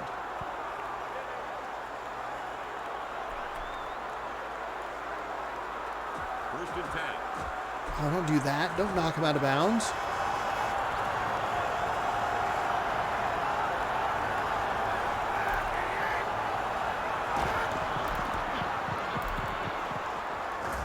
There's a nice find by Testaverde, and he's going to step out of bounds inside the 20. Out of bounds near the 18.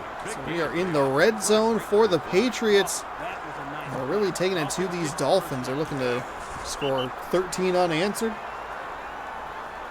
First and 10.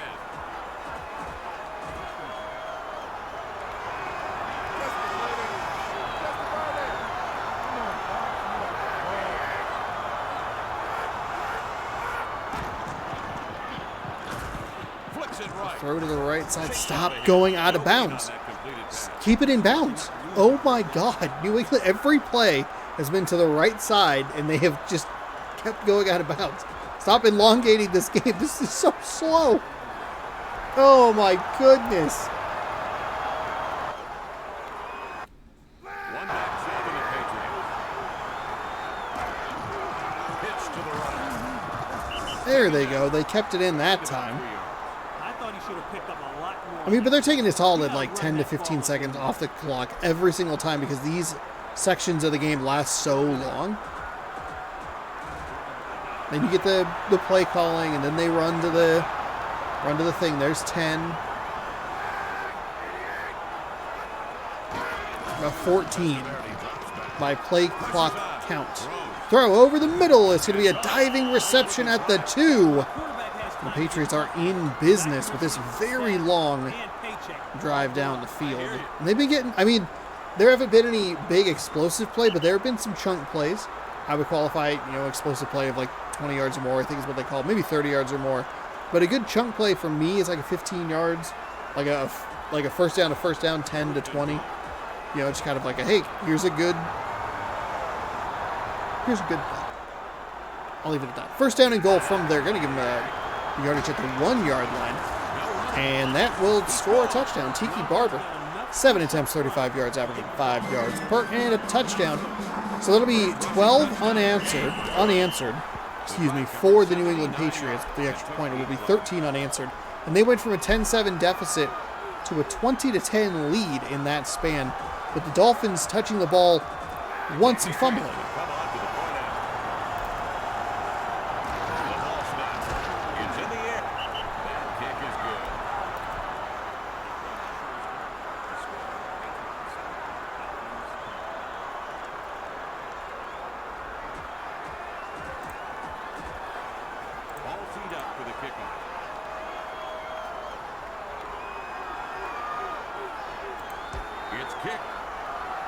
Kick is away, and it looks like the Dolphins will field it from the goal line. So they get up to the 20. Nice block on the outside. Doesn't give them quite as much room as you would hope for, and they'll be tackled at the 24-yard line. So it looks like we're not going to get the chaos or the potential chaos that I was kind of hoping for. Maybe should have forwarded this game a little bit more towards the middle parts, really built that Packers-Jets game up. Overall, I think a good mix of games. It's just unfortunate when the stars don't align. It's like, yeah, there's a lot of teams that can jostle for playoff position in and out of, but they're not playing interesting teams. So it's kind of hard to, I find it personally harder to justify that. There's the handoff. Right down. He wound up making a couple of yards. First and 10 is going to gain about 3. We'll see a second down and 7. Dolphins keeping it inbounds. Very nice to your host here. The Patriots got 4 down by a minute ago. Crowell in motion. Curtis Martin puts his shoulder down and blows a man back, but he cannot get. I can't get much. Maybe a gain of 1, and they'll actually give him a gain of none. Third down and 8. Number 14 from the shotgun.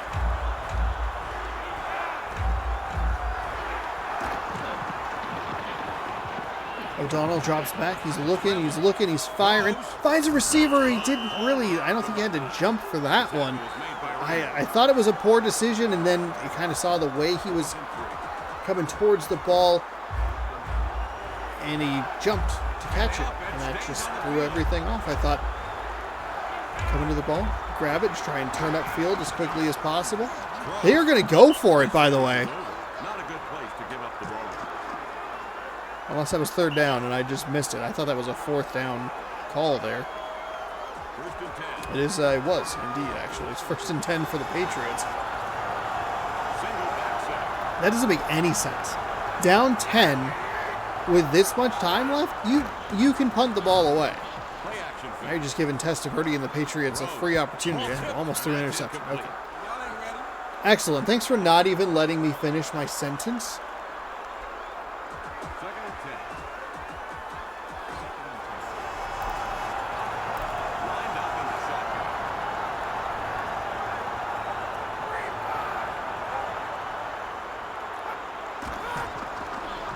So with 1:09 here in the third quarter, we're going to see the Patriots with a nice play down the sideline.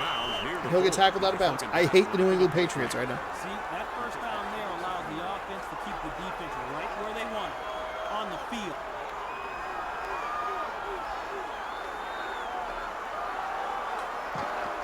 Love the play call here, though. Vinny Testaverde finds a nice open receiver, and he's able to get up the field for a terrific game. I can't believe the Dolphins. The fourth down, like, going for it mentality in this game is so weird. There's no reason. It's like a fourth and what was it, 4th and 8 or something like that? Maybe it was closer. It doesn't matter. Point is, that deep in your own territory, down 10, you're going to give the Patriots basically a free field goal attempt.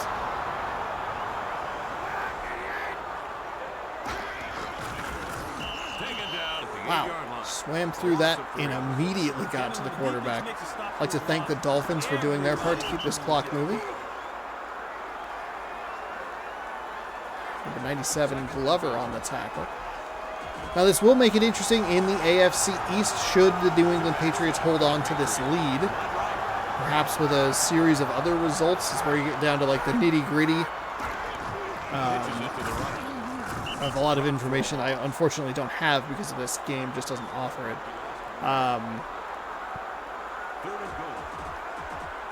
Where's the tiebreaker? Is there a tiebreaker somewhere in here that shifts power to the Patriots to make the playoffs rather than the Jets?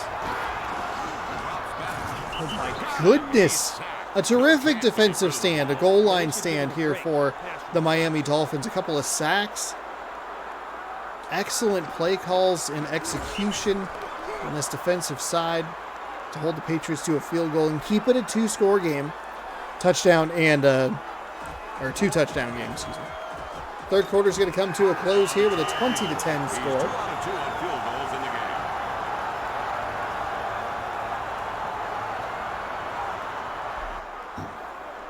At the end of the third quarter, the score is the Patriots 20, the Dolphins 10.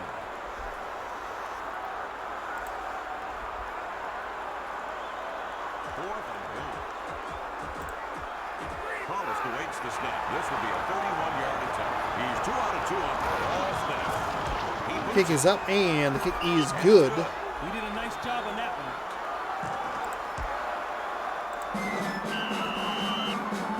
The drive covered 17 yards and took 6 plays.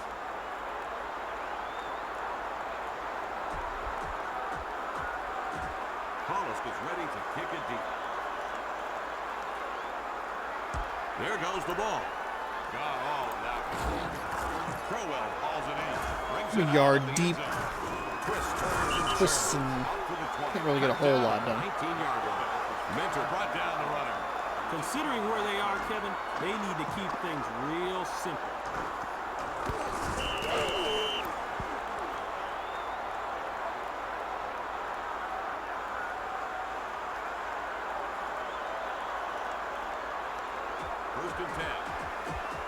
So 1st and 10 here with 4:50 to go in this one. The Dolphins trail by 2 scores, 23-10.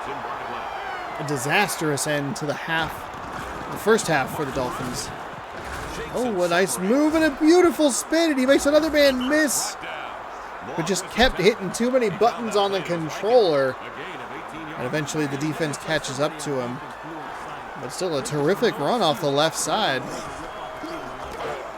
Spin and move and move and spin. That last one before the Ty Law, the would-be tackler gets him, was totally unnecessary, but well-timed button pushes to get them up to the 38-yard line.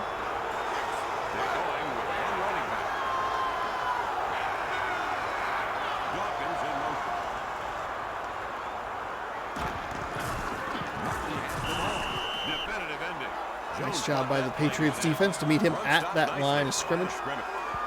Nothing to do in there. Couldn't make a dent in the defense that time. There was nothing for the running back there. 2nd and 11. Facing a 34 defense.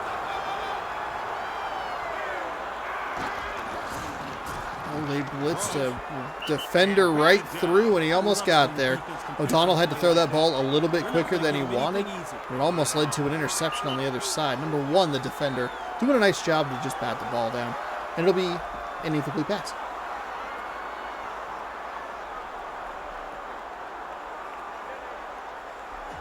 Third down and 11 from the 37-yard line. Likely see a pass play here. Dawkins in the slot.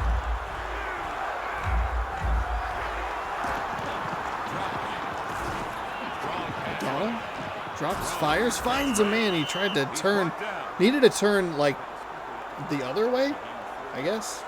Like maybe his left and up the field. But instead he went right into a defender. That'll be stopped well short of the line to gain. And surprisingly, they're not going for it now. Like, if you're going to do a 4th down attempt, flip the 2 attempts. What is happening? This game doesn't make any sense.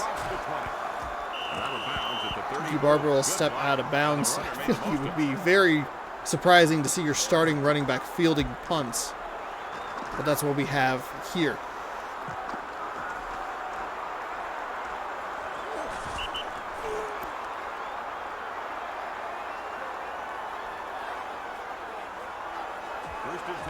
So 1st and 10 from the 34-yard line.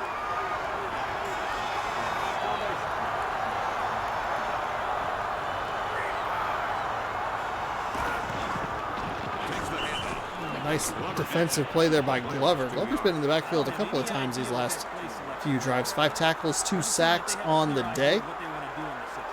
They made a nice pick when they got him in the fantasy draft. They got to find a way to block this guy.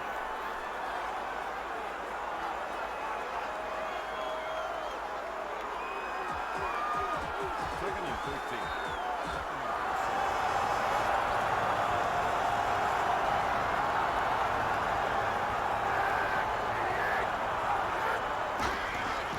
No real reason for the Patriots to run or pass the ball here. He had it. I mean, I think he had a touchdown right there. He just made a weird sidestep at the end. That's okay. I'm all right with it.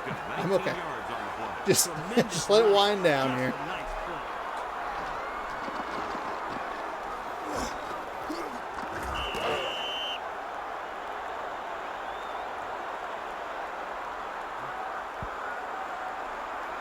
So as we go through the scores, keep in mind we're looking at the Bengals score with watchful eyes, I guess. Bengals score is important. Giants and Cardinals, I think those are the 3 most important scores of the day. Oh, fumble! And they're going to get the ball back. Napoleon Harris. 5 tackles. And they do avoid the turnover. That was a surprising turn of events right there. It's a big old hit, too.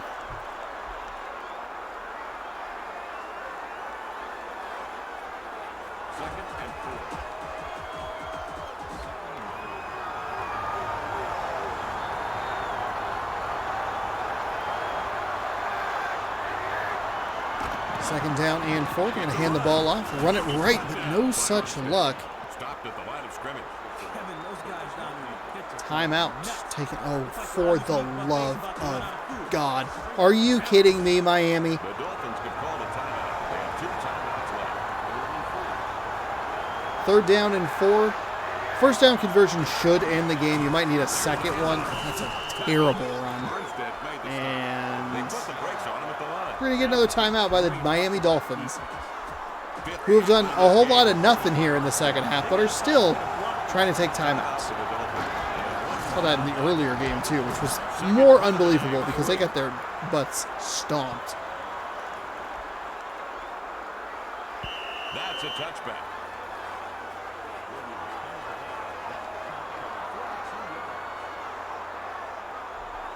First and 10. So 139 from the 20-yard line. And the Patriots.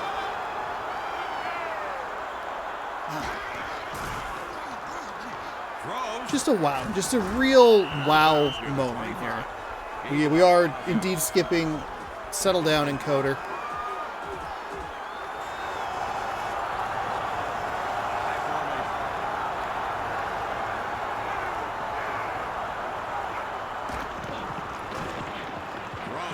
throw. That's going to be a catch, and he'll be streaking down the left side of the field with many Patriots in pursuit. They rolled up some Dane impressive yards Carswell. with that. That's the kind of play that Carswell? makes the offense feel confident. Carswell now over 100 Carswell? yards receiving in this one. That kind of production shows what kind of receiver he is, KC. Oh, the Jaguars got on the board 27-7 at halftime. First and 10. So a 20-point lead. Oh, this might actually line up pretty perfectly. If I can get the heck out of this game and this recording, I can maybe catch the last half of that Chargers-Jags game. Oh, that was almost intercepted. That would have been so delightful. The Patriots were like, okay, we're done. We're going to go ahead and just pick the ball off now. Thank you for playing. We will see you next year. Yeah, a couple more speed runs going on for AGDQ. Hopefully you enjoyed it. I had a great time watching the speed runs. I usually just kind of throw them on. Almost like a sporting event, like especially football, like bowl season, more specifically, where it's just kind of on in the background. But they put together such an incredible event. They are at $2,159,921. It is mind-boggling what they are able to do. Some great runs. The Hitman run was fantastic. I had a blast watching that. And then the Power Wash Simulator run was a little late for us, so I had to watch it on YouTube, but we did catch that, and that was terrific as well. So a lot of great speed runs out there. I love speed running. I find it absolutely fascinating. And there are football speed runs. I probably talked about it last week, but That play will make everybody on the offense feel His first touchdown catch of the there's some day. football stuff, which I think is cool. They didn't have it in, I don't think they had any real sports stuff. The most like sportsy thing you would see at a GDQ would be The Dolphins gone for the point after. like a licensed game. I think they've had like Michael Jordan, Kick is good. whatever. So, terrific event. Can't wait for summer games done quick. They are doing daily content on the channel, YouTube and Twitch, so that is good stuff as well. That was where they actually had one of the football games. It was like an awfully silly like speedrun showcase. I thought the Dolphins might have a shot at that. Instead, it will be the Patriots. They should be able to just kind of knee this out, and the Dolphins will take that last time out. Like they have a chance, but we'll just skip through it here with the A button. Thanks for hanging out for this extra long episode. Hopefully you enjoyed it. These will be the length of the next few The Dolphins could call the time as we run out the season with the playoffs. 4 games per episode. And we'll crown a champion in 3 weeks. So get excited for that. I think we'll be crowning a champion. So let's see. This one's going to go up here. So then it'd be wild card divisional. Oh, we'll be crowning it on the 7th of February. Before the NFL comes in and steals all my thunder. 23-17, pretty good game. The New England Patriots took a terrific end of the first half and beginning of the second half, and a poor decision by the Dolphins in that third quarter to make an insurmountable lead and win this game 23-17. They do give up the touchdown late, but by then, I mean, you're really counting on an onside kick, obviously. But I don't think this game has the power to run an efficient offense with a truncated amount of time. We've seen it time and time again, so I don't know why I'm saying I think. I know this game can't. However, if they had maybe scored a touchdown instead of one of their field goals, then you're looking at maybe just need a field goal. Doesn't matter. Because the Patriots are victorious. But the Jets also won today. And even though they got outplayed from a time of possession, they still had a few more yards. Played well. Hoping for the ultimate chaos, but it did not get it. All right, Giants were playing the Eagles. The Bengals were playing the Bills. And the 49ers played the Rams, which meant that another team Cardinals played the Broncos. So we'll see how this all goes. We'll get the scores. We'll get the standings. We'll get everything situated and figured out. The Giants They fall to Philadelphia 16-13. I think that means the Packers are going to end up in the playoffs, but we'll find out in just a minute. Raiders win by 14, 31-17 over the Chiefs. Falcons beat Cleveland 22-10. Terrific game to start the day. Ravens and the Steelers 9-7. Fantastic finish there. The Panthers clobbering the Saints 44-25. Wild. The Bills smoke the Bengals 36-10. That has potential playoff implications. Dallas beats Washington 35-23. We watched the Patriots beat the Dolphins 23-17. The Vikings knock the Lions out 26-zip. Texans fall to the Titans by 2, 25-23. Jaguars all over the Colts 38-10. The Broncos beat the Cardinals 20-10. We watched the Jets beat the Packers in overtime 16-10. The Chargers beat the Seahawks 27-10. That's a lot of 10s in a row. The Bears beat the Bucks 13-0, and the Bucks did not look like a team that should even be playing football. And the 49ers fall to the Rams 17-12.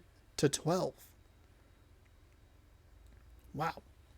So, standings. They look like this. The Falcons, they are your 1 seed. The Cowboys eke it in to get that 2 seed. The Packers are going to be your 3. The 49ers, your 4. The Bears, your 5. The Giants sneaking into the playoffs at 9-7 as the 6 seed. The Cardinals just miss at 9-7. In the AFC, the Raiders, your 1. The Chargers, they're going to be your 5. That's a real good 5 seed right there. So 1, 5. Jaguars, 2. Ravens, 3. Bengals, 6. And looks like the Jets are going to be your 4 seed at 8-8. So the Colts, Texans, Steelers all fall just short. Cowboys win the NFC East. Jets win the AFC East. Weirdly, 2 8-8s, 2 6-10. So that's odd. The NFC South has been won by the Falcons, and it's been theirs for a while. AFC South is the Jaguars, and it's been theirs for a bit. NFC West is the 49ers. That is a newly crowned champion because of, actually, I think it maybe was last week. I think they had the upper leg, but then both teams lost, so they kind of just won it by default. AFC West, the Raiders faced a tough fight from the Chargers, but they win that division. The NFC North looks like it goes to the Packers at 10-6. The Bears just below them at 10-6 as well. AFC North goes to the Ravens. The Bengals finish second at 9-7. They are the 6th seed in the AFC. That does it for that. Let's take a look at the schedule. I'm gonna just pop a save just in case. And we will get ready to start the playoffs. We're gonna have the wild card weekend next week. We don't have a super wild card weekend, but just a regular old wild card. Playoffs are being updated. Chargers, Jets, Bengals, Ravens. Wow, that's a real life game. Raiders, Jaguars in the AFC playoff bracket. In the NFC playoff bracket, you have the Packers and the Bears. Oh my goodness. The Giants and the 49ers. Cowboys and Falcons await the winners of those games. I didn't specify that with the AFC. My bad. So there you go. We'll take a look at those 4 wild card games next week. Those will all be obviously one video, as I've said. And it rounds out to a beautiful 20 parts, which makes me so happy. This is a very interesting bracket. You have, especially the top half of this NFC bracket, you have a lot of the kind of the classic teams in there. You can even throw the Packers and Bears in there. The Falcons are like the newest team from this entire bracket. Chargers, Jets, Bengals, Ravens. Whew. I think it's going to be a good. I hope it's going to be a good. I think it's going to be a good wild card episode. So you should be sure to tune in and watch the video when it posts next Tuesday. Thanks so much for watching. Be sure to subscribe, ring the bell, and thanks for watching this bonus-sized episode of Random Rosters. We'll see you next week for the playoffs.